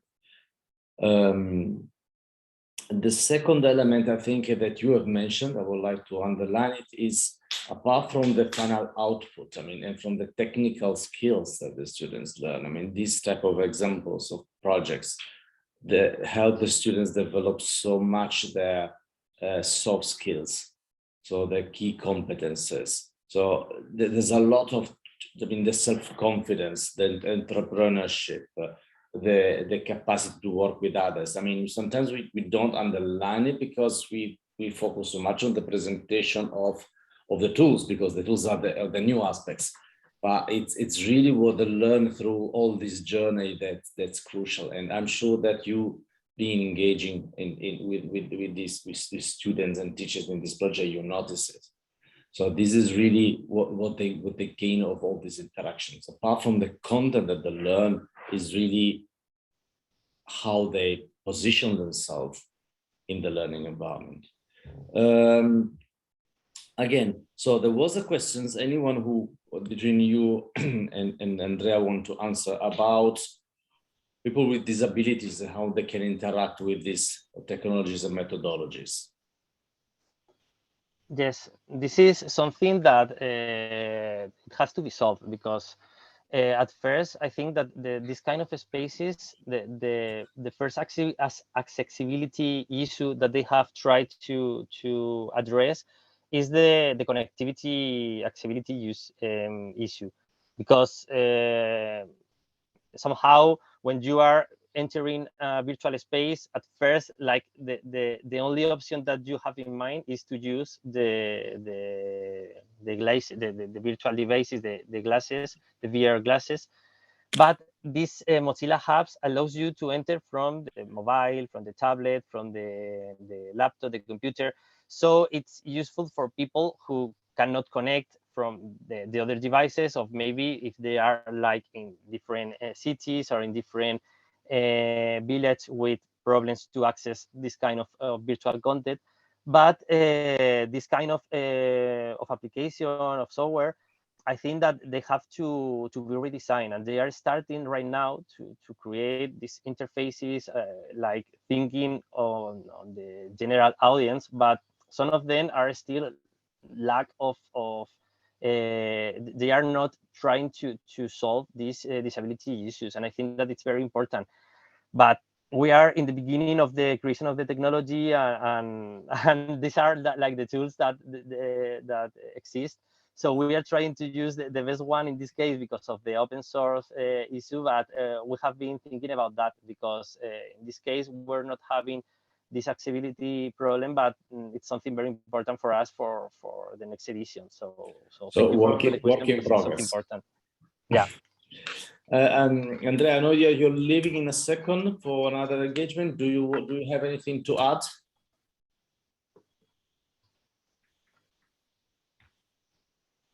Unless he left already.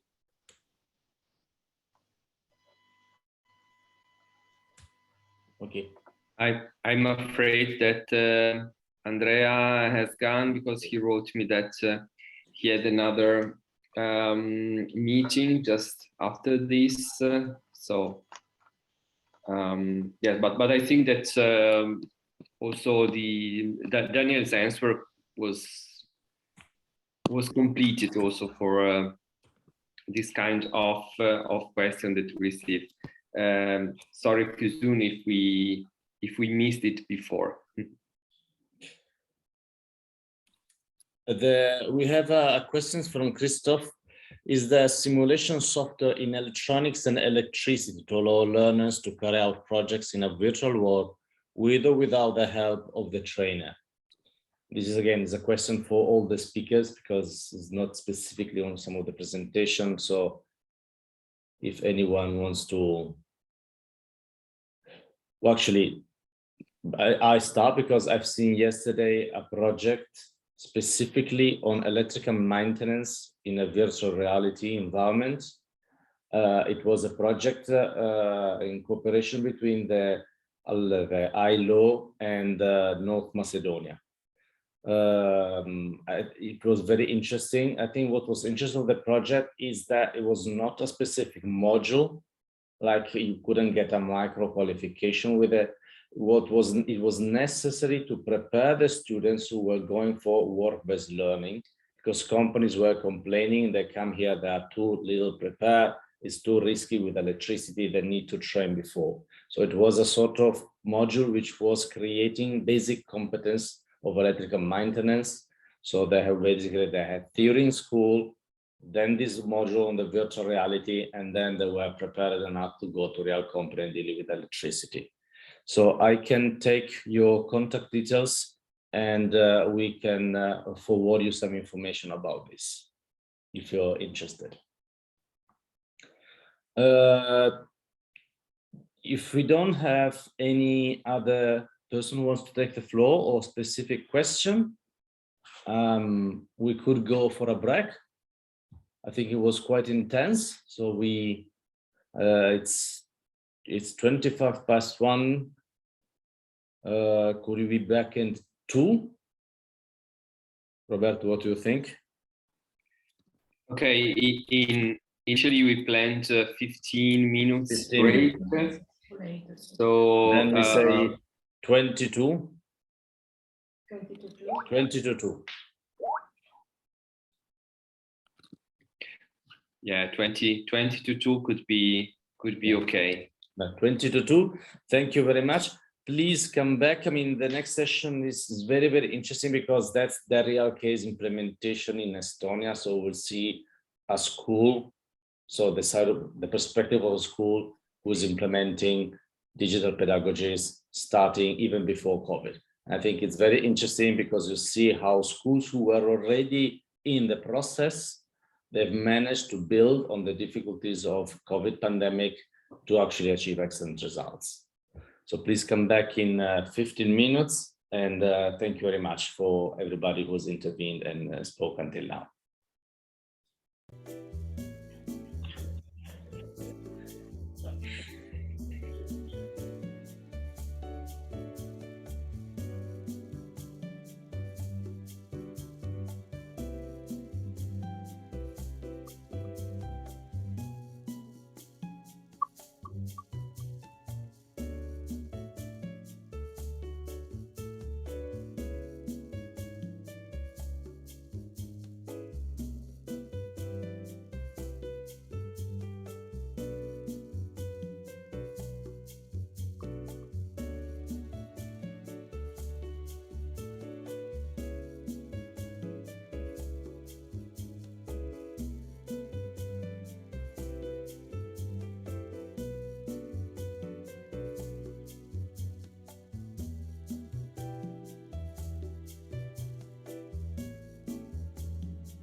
I think we are ready to start again. Yes. Thank you very much. We are back again. The first presentation after the break is a case history supporting the development of digital pedagogies in Haapsalu Vet School and Training Center in Estonia. I pass the floor to Mr. Heli Helmu, Coordinator of External Relations. Again, let me underline how this is particularly interesting, because we are really seeing a school who has had a systemic approach at developing, integrating digital pedagogy in the school, started before the pandemic, and then, of course, as all other schools having to deal with emergencies. So I'm very, very curious to hear from Heli, how are they coping and what are the success stories and challenges. Thank you very much.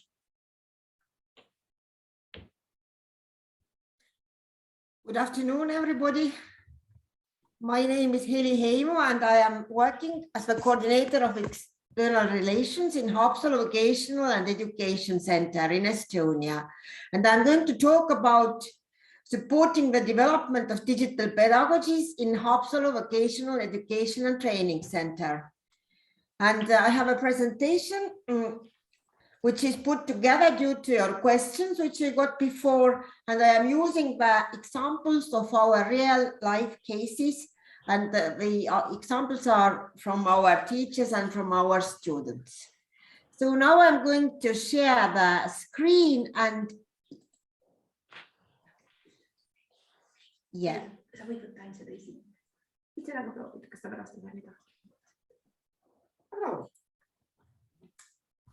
Okay, so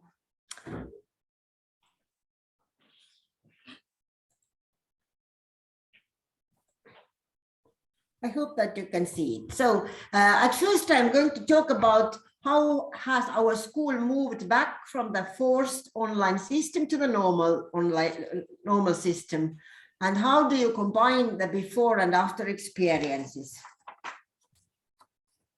So these 2 past years have been a real challenge for all the schools and all around the world, I think. And I can't say that our school hasn't been using this digital pedagogy before COVID, but of course COVID put everything into a different angle, and we had also to reorganize quite a lot of things. So before that, we used online teaching, and we did it, but we did it only when we wanted to do it, when the teachers had chosen to do it. But when we were forced to go online, then we actually had to rethink quite a lot of things. So at first, we had to put into the right place, or just to think about all these different methodologies and what do they really mean. And on the screen, you can see at the moment 4 different methodologies, and these 4 have changed the most. They have changed in different ways. So during the COVID times, at first we tried several things, but the final things that we used were this flexible learning, distance learning, online learning, and synchronous learning. And some of these have been added to our previous methodologies, and some of them have remained in our everyday use. So the terms of these methodical terms actually were very precisely explained during the COVID time, and they were explained by our education ministry and the Education and Youth Board. So it was because that every school would understand these terms the same way. So they wanted that everybody will use and understand it similarly. And there is a web page which is actually linked to this presentation and which I'm going to show you afterwards, where you can have a look at this web page as well. So these 4 methodologies are still used in our school, and flexible learning is the most used digital methodology at our school, and we didn't use it so much before COVID. So we call flexible learning such kind of learning where the learning process is organized when some of the learners are physically present and some are in virtual space. And sometimes it is the most challenging way for the teachers because they have to pay attention to both sides, to the learners who are online and also to the learners who are in the classroom. So in all of our classrooms, we have the cameras and monitors, and it is possible to show it in different ways.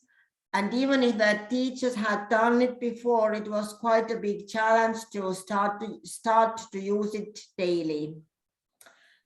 And we also use the other of these 4 methodologies. But of course, now almost all the learning is in the classroom, but that's why this flexible learning has stayed, that sometimes when the students who cannot be present or in different reasons, and also the adult students, because we also teach quite a lot of adult students in our vocational institution, and if they can't be present, so it is possible for them to attend the courses and the lessons.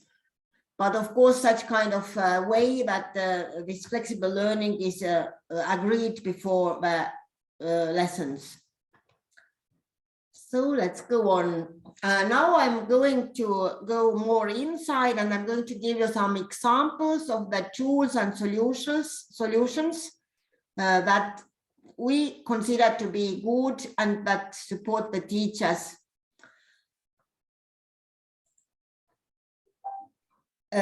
So there are 4 digital tools of our school, which we consider to be the best ones during our COVID time.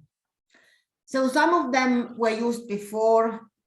I think that all of them were somehow used before, but at first when we had to move online, different teachers used quite a lot of different environments. And to make it easier for the teachers and for the learners, we decided to stay on certain places and use certain things. And now it has worked out that the most 4 digital tools, we can even say that these are these 4 big whales where our digital studies is placed. They are Google Meet, Google Sites, Padlet, and Canva. So I think that quite a lot of you also uses all these environments in one or in another way, but I will show you how our school has been using these. So at first, Google Meet. Google Meet, of course, and why there's so much Google, I also have to add that before that already our school started to use Google Classroom. And so step by step, we have just moved into this Google environments, and that's why we use quite a lot of Google Meet. So Google Meet we use for webcasts, we use it for recording the lessons, for consulting, if some students need some additional time with the teachers. We use it with meetings among the teachers, especially when we were all working from home, then all our meetings, and we had lots of meetings in these days when the meetings were online and in Google Meet. And as we also use the Google Calendar a lot, so all the events of the schools, all the meetings, all the different events that are happening, they are put into the Google Calendar, and it's very easy to add the link of Google Meet to the event, and everybody is very used to it. And we can also use it for teachers' trainings. I didn't put any certain examples to this Google Meet, but now we'll move to Google Sites, and here are also some examples. So Google Sites is something that all our teachers are able to use. And maybe here is a good time to say that before we were forced online, the courses of digital pedagogy and what kind of environments to use, and the digital knowledge for the teachers was given in our school years and years before that. Just the very changing world actually asked for this, and that's why we started to follow it.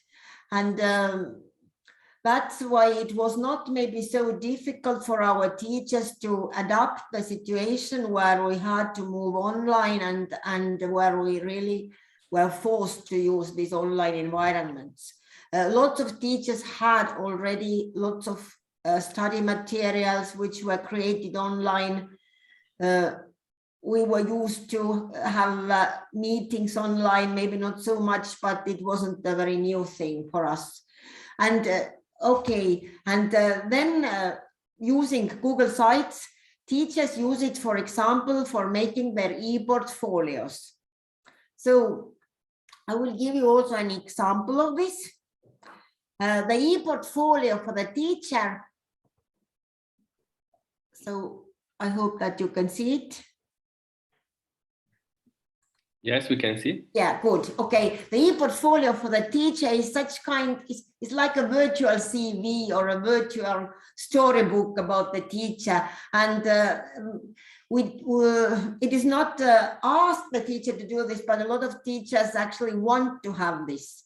So this is a e-portfolio of our practice coordinator, Annika, and you can see that this is made with Google Sites. And almost all our teachers have got such kind of portfolios, and this is good for them to use when, for example, they give some additional courses and they want to introduce themselves. And here there is a little story about themselves. Then you can find the CV here. You can link every diploma or every kind of course here. So there, the teacher has also made some self-evaluation and has written about me as a teacher, me as a practice coordinator, then me as a project manager, because she also has been working in different projects. Then also me as a learner, because she has attended some learning during the time when she was working in our school, and some community work, and also some spare time experiences. So if the teacher has such kind of e-portfolio, it's very easy to get to know what kind of person she or he is.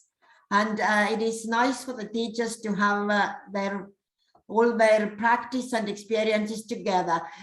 We have never said that you must have this or that kind of a menu. You can also add your training courses here if you want. You can have your study materials here. If you have some other website, maybe where you are talking about your profession, you can add it here. So it is possible to link everything what gives a picture of you into the same place. So this is one thing which is actually connected with Google Sites. Then we also use Google Sites for study folders of the students. So the students are also taught how to how to use the Google Sites, and this goes during the we have these entrepreneurial models in different kind of studies, and during this the students can study how to use and how to act in different online environments. So a student folder, I will show you. This is a student folder which actually the teacher has made, and as you can see, the names of the students are on the left menu, and the teacher has linked together all the study folders of the student into one document. This is about our childminders or babysitters. So we have such kind of speciality, which is a work-based speciality, and the grown-up students, this is for grown-up students. And so the teacher, to keep the materials of the students in the same place, has created this Google Sites folder where she has all the students. For example, she clicks on the name of the student, and here are the study folders of the students that the students have made. And this is about photography and about how to choose different colors when you are working online. It can be about anything, but in different specialities, they can be different.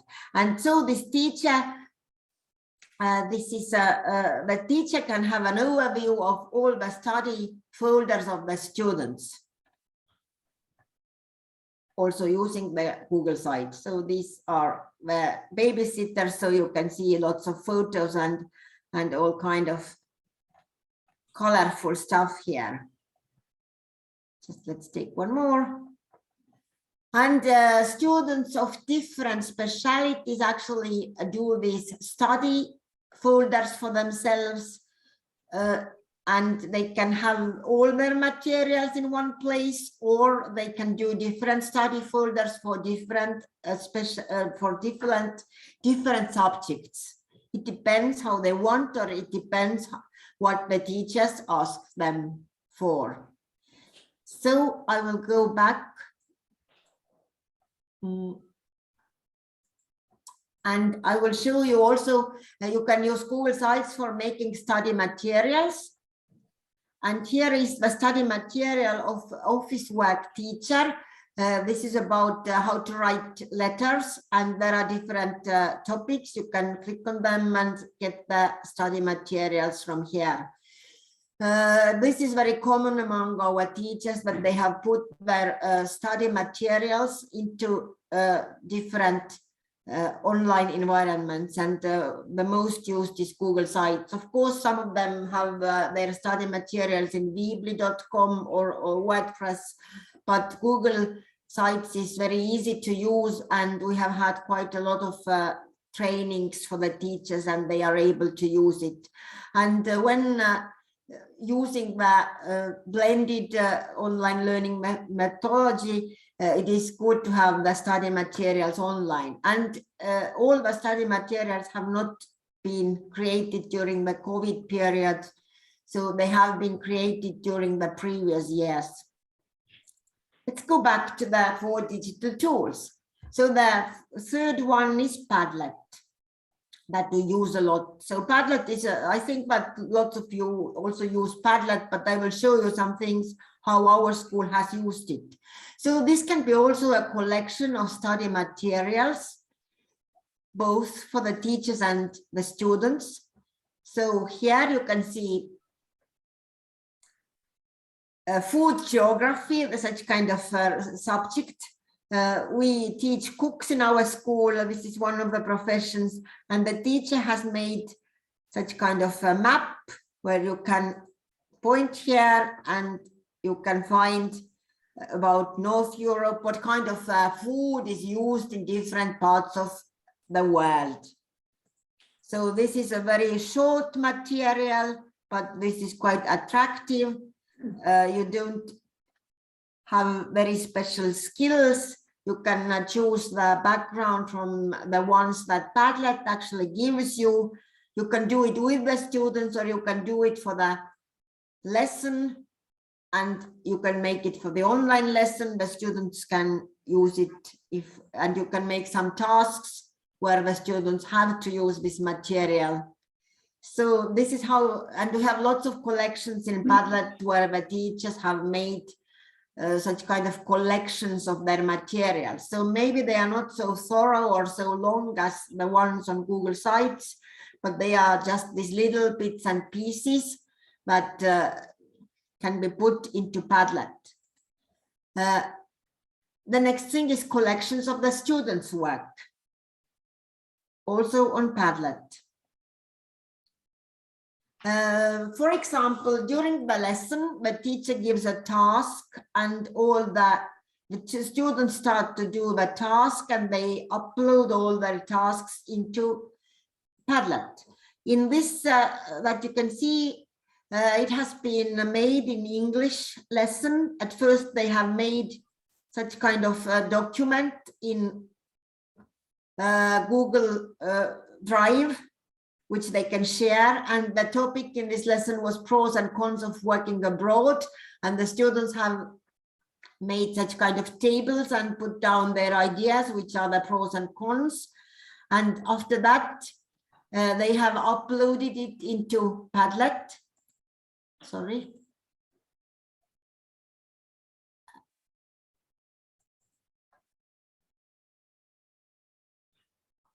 Here, yes, sorry. So, what is a good way here? It is possible for all the students to have a look what the others think. They can actually even evaluate, they can comment, and the teacher has all the works together. So this is one example how to use it for students' works collection. And what else I wanted to point out, it can be also used as a professional links collection. So this is mostly used when the teachers are preparing for the lessons. This is a big collection made by our educational technologist. And for example, as the Padlet gives lots of different backgrounds and you can have a different layout. Here are different articles. For example, articles about photography, and then there are tasks about these articles. So you can just collect together all the interesting links that you have found about the topic, and you can share it with your colleagues, or you can share it with the groups of students. You can do this together with your colleagues. For example, if we have lots of modules in our, they are used like models in our curriculum. It means that there are several subjects which are put together and the teachers have to do a lot of cooperation. And then it is good if they have such kind of working environments where they can collaborate and use the same document at the same time. Of course, you can do it in Google Drive, but Google Drive is just only a document, but here you can add the pictures and you can add everything that you will get from the internet for this topic. And sometimes it is very good to, if you are really going to teach, for example, digital photography, and you will go through all these different articles, different hints, and you will maybe get some good ideas.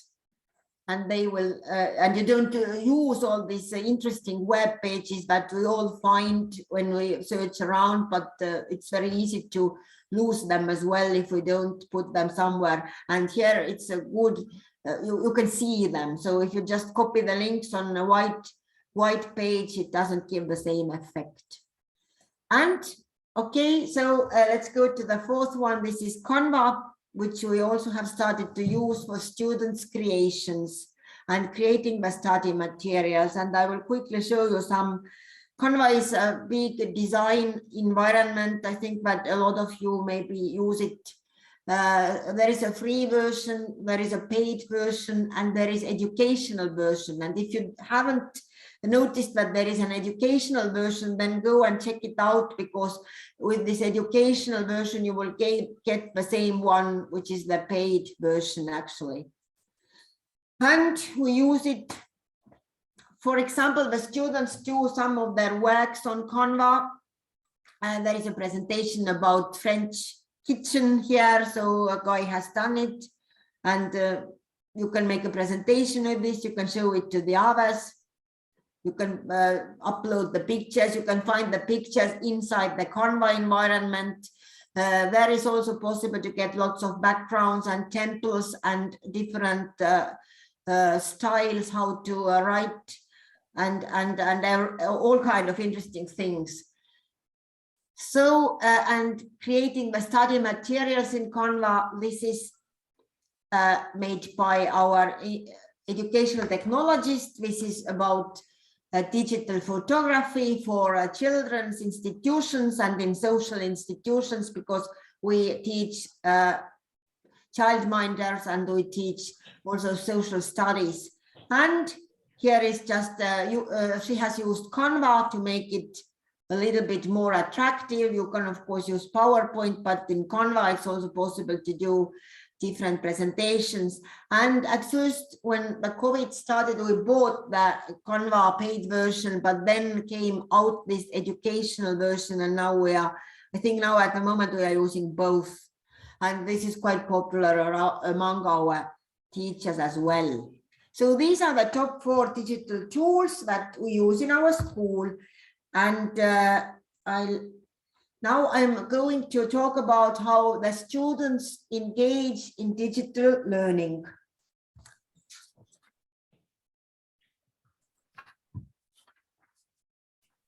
So the digital competencies are integrated into the lessons, and not only in computer lessons or marketing lessons, but they are integrated into all kind of different lessons. In every lesson, the teachers develop the digital competencies of the students in different ways. They can make tasks which are connected with some digital environment or with the mobile phones. So sometimes, and I have to say quite often, use also mobile phones to start some kind of a task, which is maybe not completely on your phone, but you will start from there and go on in some other ways. So in professional studies, the professional teachers also develop the competencies of the students. If needed, the computer lessons are the part of the studies, and it means that especially with our adult students, when they come to our school, and if they lack the skills of using the computer in different ways, it is possible for them to also get additional computer lessons. And if needed, the students can have an individual consultation with their educational technologist, with also using Google Meet or some other environment. So this is how we try to integrate it into the lessons. So, and how do we know which are the digital competencies of the students or teachers? So we actually measure them. We have a digital skills model, which is created by the state, and this is made for the students. And that's how we can measure the digital skills of the students. But we use the same model for our teachers as well. And the teachers actually, they evaluate not their skills, but they evaluate their teaching process. And when we compare these two, we compare the digital skills of the students and how the teachers have measured their digital competencies in their lessons. How do they use it? Then we can actually see what are the needs of the students. And here is just a little some pictures how we can show it out. The left one is about the students and the right one is about the teachers. So our school, which has come out with these measurements of the digital skills, it has come out that the students actually say that they need the skills to be creative. So they need more creativity into their lessons. It is good to use the same evaluation model for evaluating both the skills of the students and how the teachers have engaged the improvement of these skills into the teaching process. So, and the results are, which come out, it is good to compare them. So the bottleneck, as I said, is that the students say that they want all kind of creating more. They want to learn the tools to create more creative content. And so we try to take it into account, and we also offer it in the lessons, but at the moment it came out that the students say that it is not enough, and they need more to be able to create more content on their own. And if the teachers know what the students lack of, they can pay more attention to that and use it in their lessons, or teach it in their lessons. So what we have learned so far and what we can recommend to the others. So the 3 words that have come out, what helps us is sustainability, systemicity, and example. So when teaching the teachers, the sustainability is also very important. Then the teachers will get the skills, and when they are going to pass the skills to the students, the sustainability is also a very important part of the process. So the activities have to take place consistently, and they have to develop the digital competencies, and actually it happens all the time. So we have had different programs worked out for our school and for our teachers. One of them is a Digi Club. Then there are extra training courses with certain results. For example, some training courses which end with certificates which prove the skills that the teachers got from this.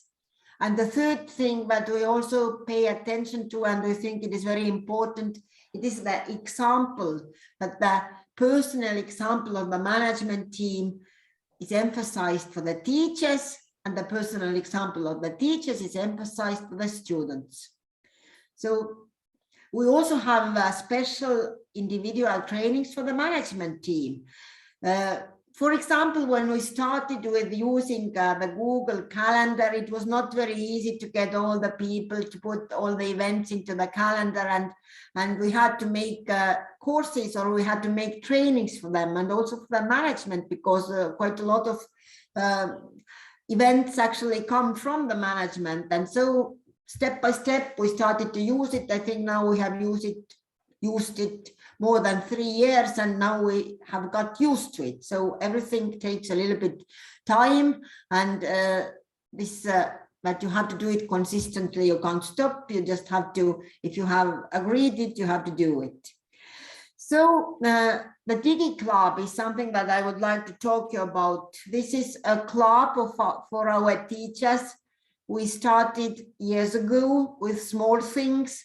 The first time we started to teach our teachers was when actually we got to know that Facebook and Instagram and such kind of social media is a very big part of the learning system as well, and it can be used in very different ways.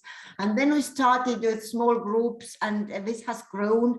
And nowadays the Digi Clubs comes together once or twice a month on certain days of the week after the lessons. And it also continued during the COVID times. Then we used Google Meet, and our educational technologist, she finds something interesting which our teachers maybe don't know about. It can be a little environment where you can make quizzes, or some kind of place where you can make an avatar for yourself, or some kind of pictures, digital photography pieces. And it is not a very long course. It is just an hour or something like this, when the teachers come together and they do something together, and after that they are able to use it in their lessons. And our teachers have started to like it and to use it, of course. So we have I have been talking a lot about our educational technologist, and she has also created a web page which is called the Office of Educational Technologist, and I would like to show it to you. It is a place which is linked to our school website, and where it is possible to go and find actually everything. You can find all kind of instructions from there. You can find, for example, instruction how to create this e-portfolio for yourself.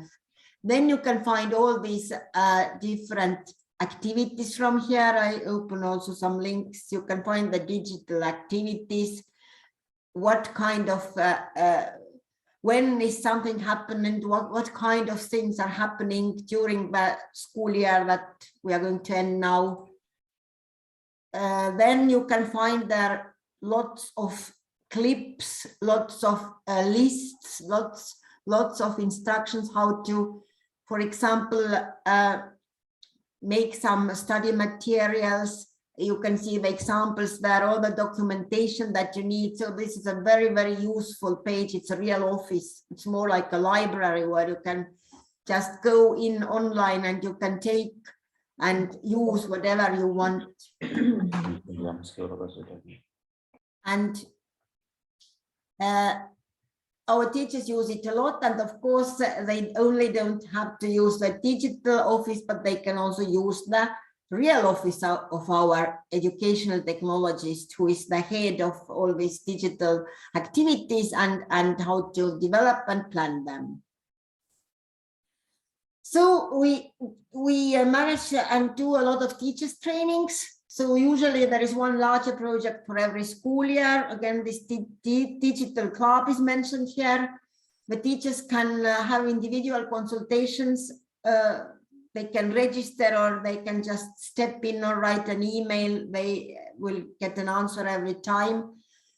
And all these video instructions and programs, and that's what you can find inside this digital education office.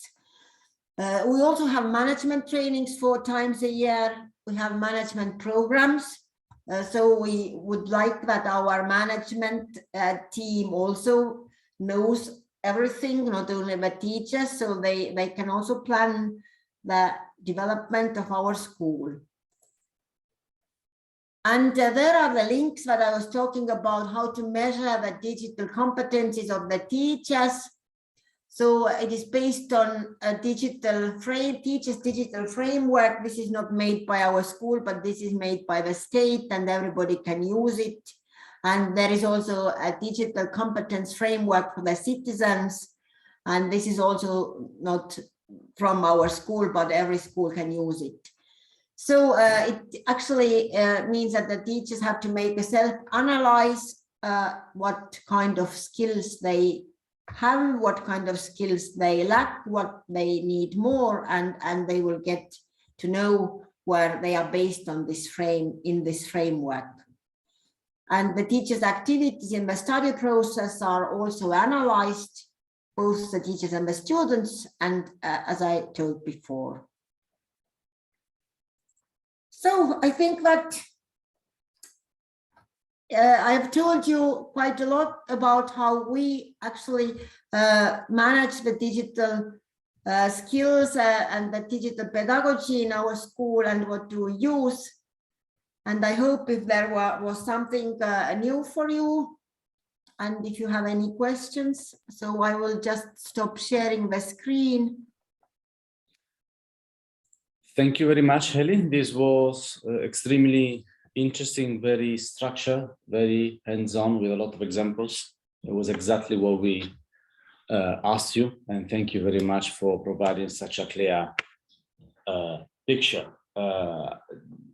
Every time I work with colleagues from Estonia, you always have this humble attitude, like you didn't do a lot, but in reality, I mean, this is a very clear and systemic approach to digital transformation in school. I think there are thousands of possible questions, so I don't know. I mean, of course, I open the floor for any participants who want to ask, comment, or present all their own doubts. I mean, from my side, what it's clear, apart from your recommendations, which I fully share, you can clearly say, I mean, an approach where you take a step at a time, but you never go back. So you consolidate on every development, We don't, not rushing, but okay, now use calendar, now everybody use calendar. Now we start something else, and after all, everybody has to do it. So you see this continuous process of developments where the results are consolidated. And of course, education is not the richest of the environments in any country. So you could see, like, you also have a look at the cost effectiveness, when something is for free, when something you have to pay, but only it really adds a value. So you could see that even in your case, you have to cope with the cost of the changes, but you take this in consideration. The dialogue with the students is one of the aspects that I think it's more important that you have presented, where you have this communication with them about how they feel the change, what they would like to do more, what they would like to do different. I think it's this is something very specific of your approach. I think it's very, very interesting. I have one question from my side, just one technical one, and it's about the educational technologies. Is it one position full-time, or is one teacher who is doing part-time educational? So is one? It is one person full-time, and it has been like this in our school for maybe 10 years or more even altogether. So the educational technologist is a help where you can go all the time, because every teacher has to deal with this digital, not only how to use the environments, but sometimes also how to use the hardware, or how to switch on the projector that is not working. And so she's at our school, and she's helping in every task. And yeah, this is a full-time job. She organizes lots of courses, and she takes part in development projects, and what kind of development does our school need in this field. And so this is her work, just to say a word, because if one teacher does it beside of the lessons, then you will never get the help that you need at the right time. And you can maybe just, how can I say, you can set down the fire, but you cannot develop, you cannot be sure that you are actually following this sustainability, and that you have these things going on regularly. So she has her eye on everything which is connected with digital pedagogy and digital environments. There is a question from Stefan. I don't see it. Okay, thank you, Heli, for this clear presentation. Could you explain how the tasks are distributed between school, national agency, ministry? For example, who trains the educational technologists? Who designs the competence acquisition studies? Who takes care of the intellectual property rights for the learning materials? And then another question, how does the ratio educational technology students look like? So the educational technologists are educated in the university, so it is possible to choose such kind of a profession. So this can be maybe when you are going to do another time in the university, or so yes, you can graduate the university as educational technologist. So this is the answer for the first question. Then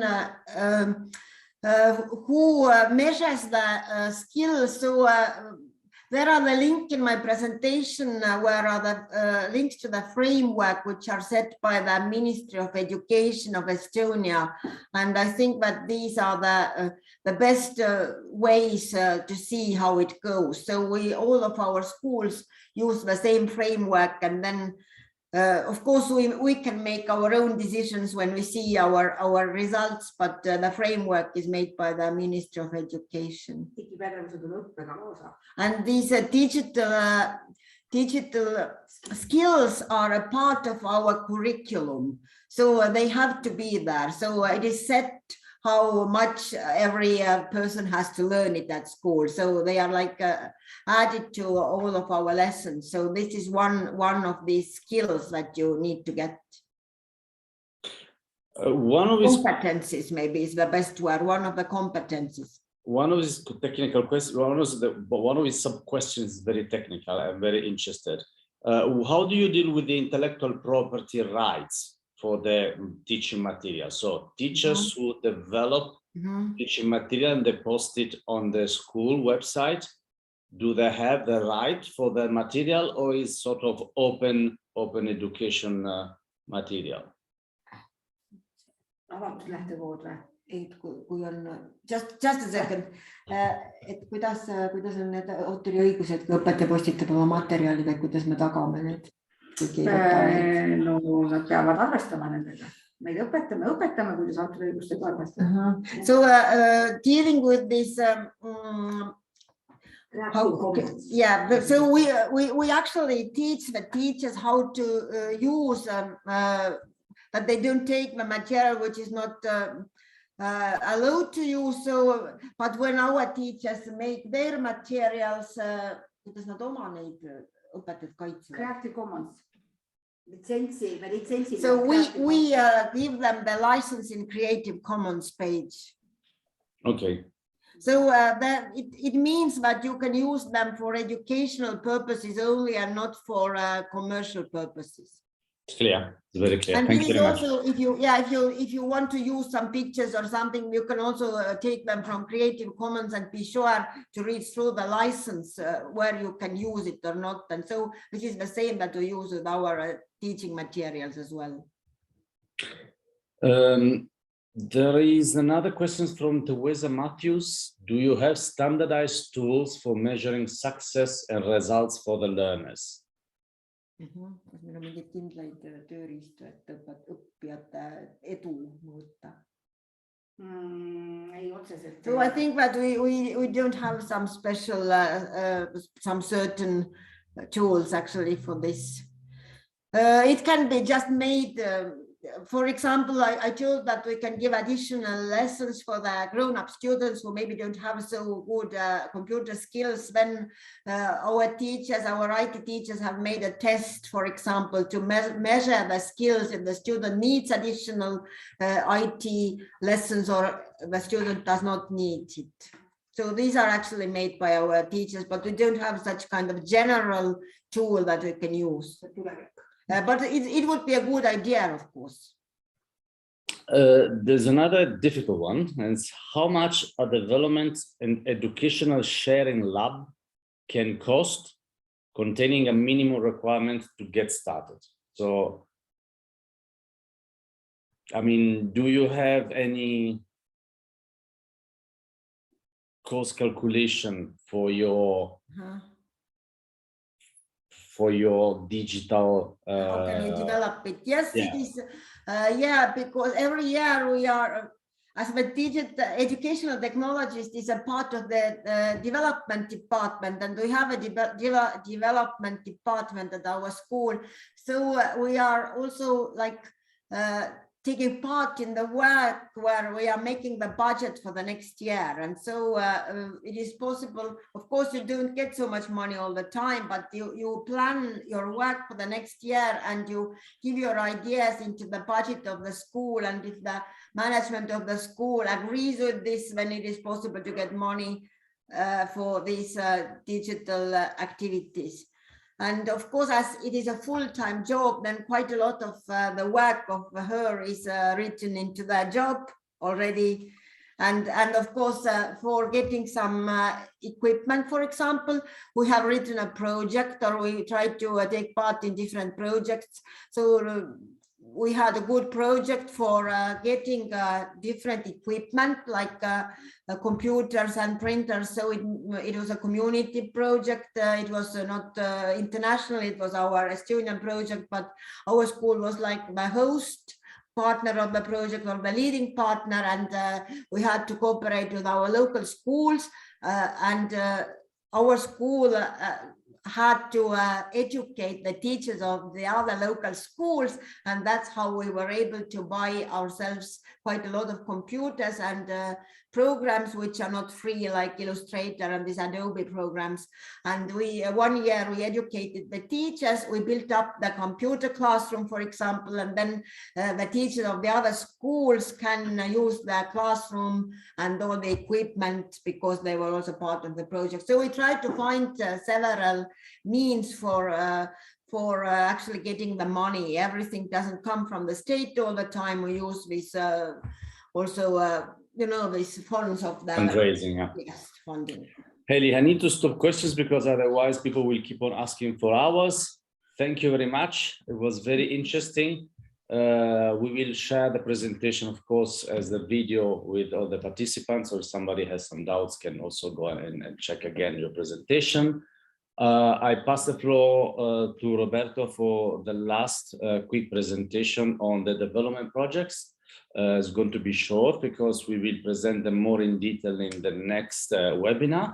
And Roberto, the floor is yours.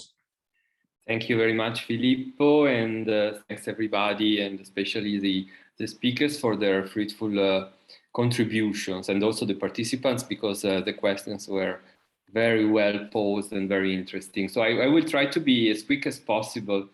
The main aim of this short presentation is dealing with the creation of a link between what we have listened to so far and the creation of the development project within the DG ENE project, let's say. So this in this initiative, you know, there are two main elements, the webinars, and this one was about digital pedagogies. We will have more about digital content and tools, teachers' digital competencies, and possibly something more related to leadership and mentorship.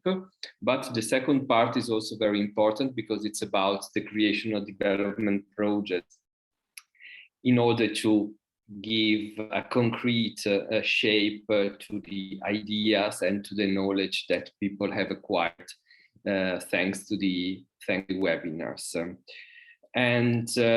So we would like to explain, to describe to our participants what it means mainly. First of all, we have identified some thematic areas. We started from some ideas, but those who participated in the meeting last March, at the end of March, you may remember that we organized some working groups. These working groups were aiming at getting feedback, getting ideas, getting the needs from your schools, from your centers, and this was extremely useful for us because then we decided that beside the three main areas that were confirmed by your discounts, let's say, so content and tools, digital pedagogies, and teachers' competencies, we also added a new one about digital leadership. So we wanted to share this new acquisition that was made also thanks to your feedback. The development projects, as we said during the talk, are small initiatives aiming at creating some concrete, tangible result for schools or group of schools. Why are they so important? It's, well, first of all, because it's a matter of sharing best practices and experiences of different partners and going beyond the presentation of tools, but trying to analyze the development processes. And the other aspects is about mentoring and working together as a hands-on approach in order to get to real changes at institutional level. So these are the main three aspects that were identified in order to characterize this development project. What is the time frame that we have set up since the beginning? We had the kickoff last March. We are having this thematic webinar about digital pedagogies right now, and we are going to have three more, let's say one in autumn. September, October this year, then one at the end of the year, and a final webinar in February. In the meantime, what is happening? In the meantime, we have been collecting your ideas, your proposals. We have selected them, and now it's time for implementing your activities. We received 6 proposals from these countries, and now we are organizing some, let's say, kickoff calls, let's say, in order to get to know each other, first of all, and fine-tune the ideas that were presented. The ideas were mainly about specific or rather more general topics, of course, all around the digitization of education. One is about an innovative pedagogical approaches dealing with flipped classroom, and then digital readiness assessment, the development of digital action plan, content creation and digital tools, but also use of audio and visuals in order to improve digitization and acquisition of digital knowledge for students. So, as you may see, every project is perfectly in line with our main objective. And what is happening afterwards? We would ask our projects to, first of all, create a needs analysis. This was in partly explicited during within the application form that was submitted last month, but we would like something more. For example, the use of the selfie tool, in order to detect the needs by teachers and by students. You know, there are 2 different kinds of selfie.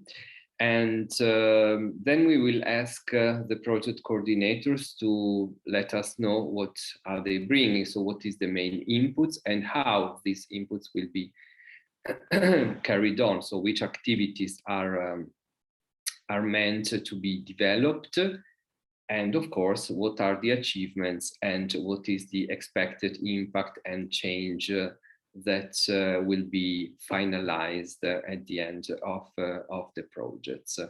So our idea would be to coach and facilitate the development of all these projects, thanks to dedicated workshop, for example, thanks to, we liked the idea that Daniel first was mentioning about learning pills. So maybe we can give some learning pills to the projects in order to help them develop their ideas and make them reality. So we will, of course, try to follow the development for each of them. And so these are the main keywords about the working methodologies that we were thinking about, and peer exchange, mentoring, innovative tools, hands-on approach, development of partnership. This is also very important because we would like to see people working together and trying to get to the same main objective. I was running, so sorry if maybe I was not clear enough, but this is something that we will maybe repeat in the next webinar, and most of all, we will repeat with the selected development projects. But I know we are running a little bit out of time, and I just wanted to respect the deadline that we have given ourselves. Thank you very much, Roberto. Yes, we are a bit late. It was intense. It's always difficult to decide how much content to put into these sessions. With all the experience that we presented were very important. So we prefer to really make it a bit more rich, a bit more intense, to give you the opportunity to see different aspects of digital pedagogies implementation. I don't have specific conclusions because there's no time. I would like really to congratulate with steps for the organization, with all the speakers. I think all the speakers have been very high level. Loretta for the organization and the three for the technical support. You will all receive, of course, the invitations for the next webinar, which will be around October. The development projects, as Roberto said, we will have a more in-depth presentation during the next webinar. And thank you very much for staying with us. Vast majority of you stayed till the end of the meeting. So thanks again. It's a good sign that we presented an interesting program. Roberto? No, just to remind people to leave us a small feedback. We have this evaluation thanks to through Mentimeter. So Loretta just wrote the link, and so if you can go to this to menti.com and leave your feedback about the webinar, would be very helpful for us. And yes, as Filippo was saying, thank you so much for the participation. I was positively surprised that most of the people remained until the end, even if it was so intense and maybe tiring for you. So take your time to write a couple of words, even 3, if you know, and if you would like to send your evaluation and feedback.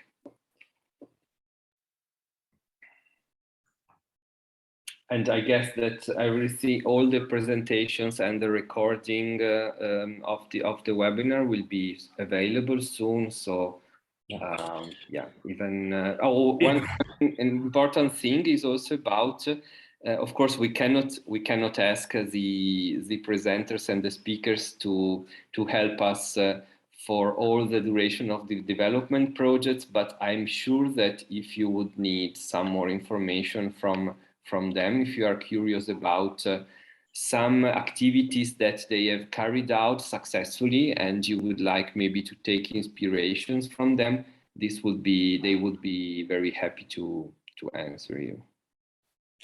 If some of the participants is not part of the NET network yet and they want to know more about it and want to talk to us, you can contact us. You have ETF email address, I guess, in all the documentation that you received in the invitation. So you can pick up any email you want and you can contact us. As Manuel has presented in the first part of the event, in the opening, I mean, we have a number of sub-initiatives plus a structural self-assessment tool. So NA is a big thing. So if you want to join, please let us know. So really, thanks again everybody for participating and presenting, and we can close it.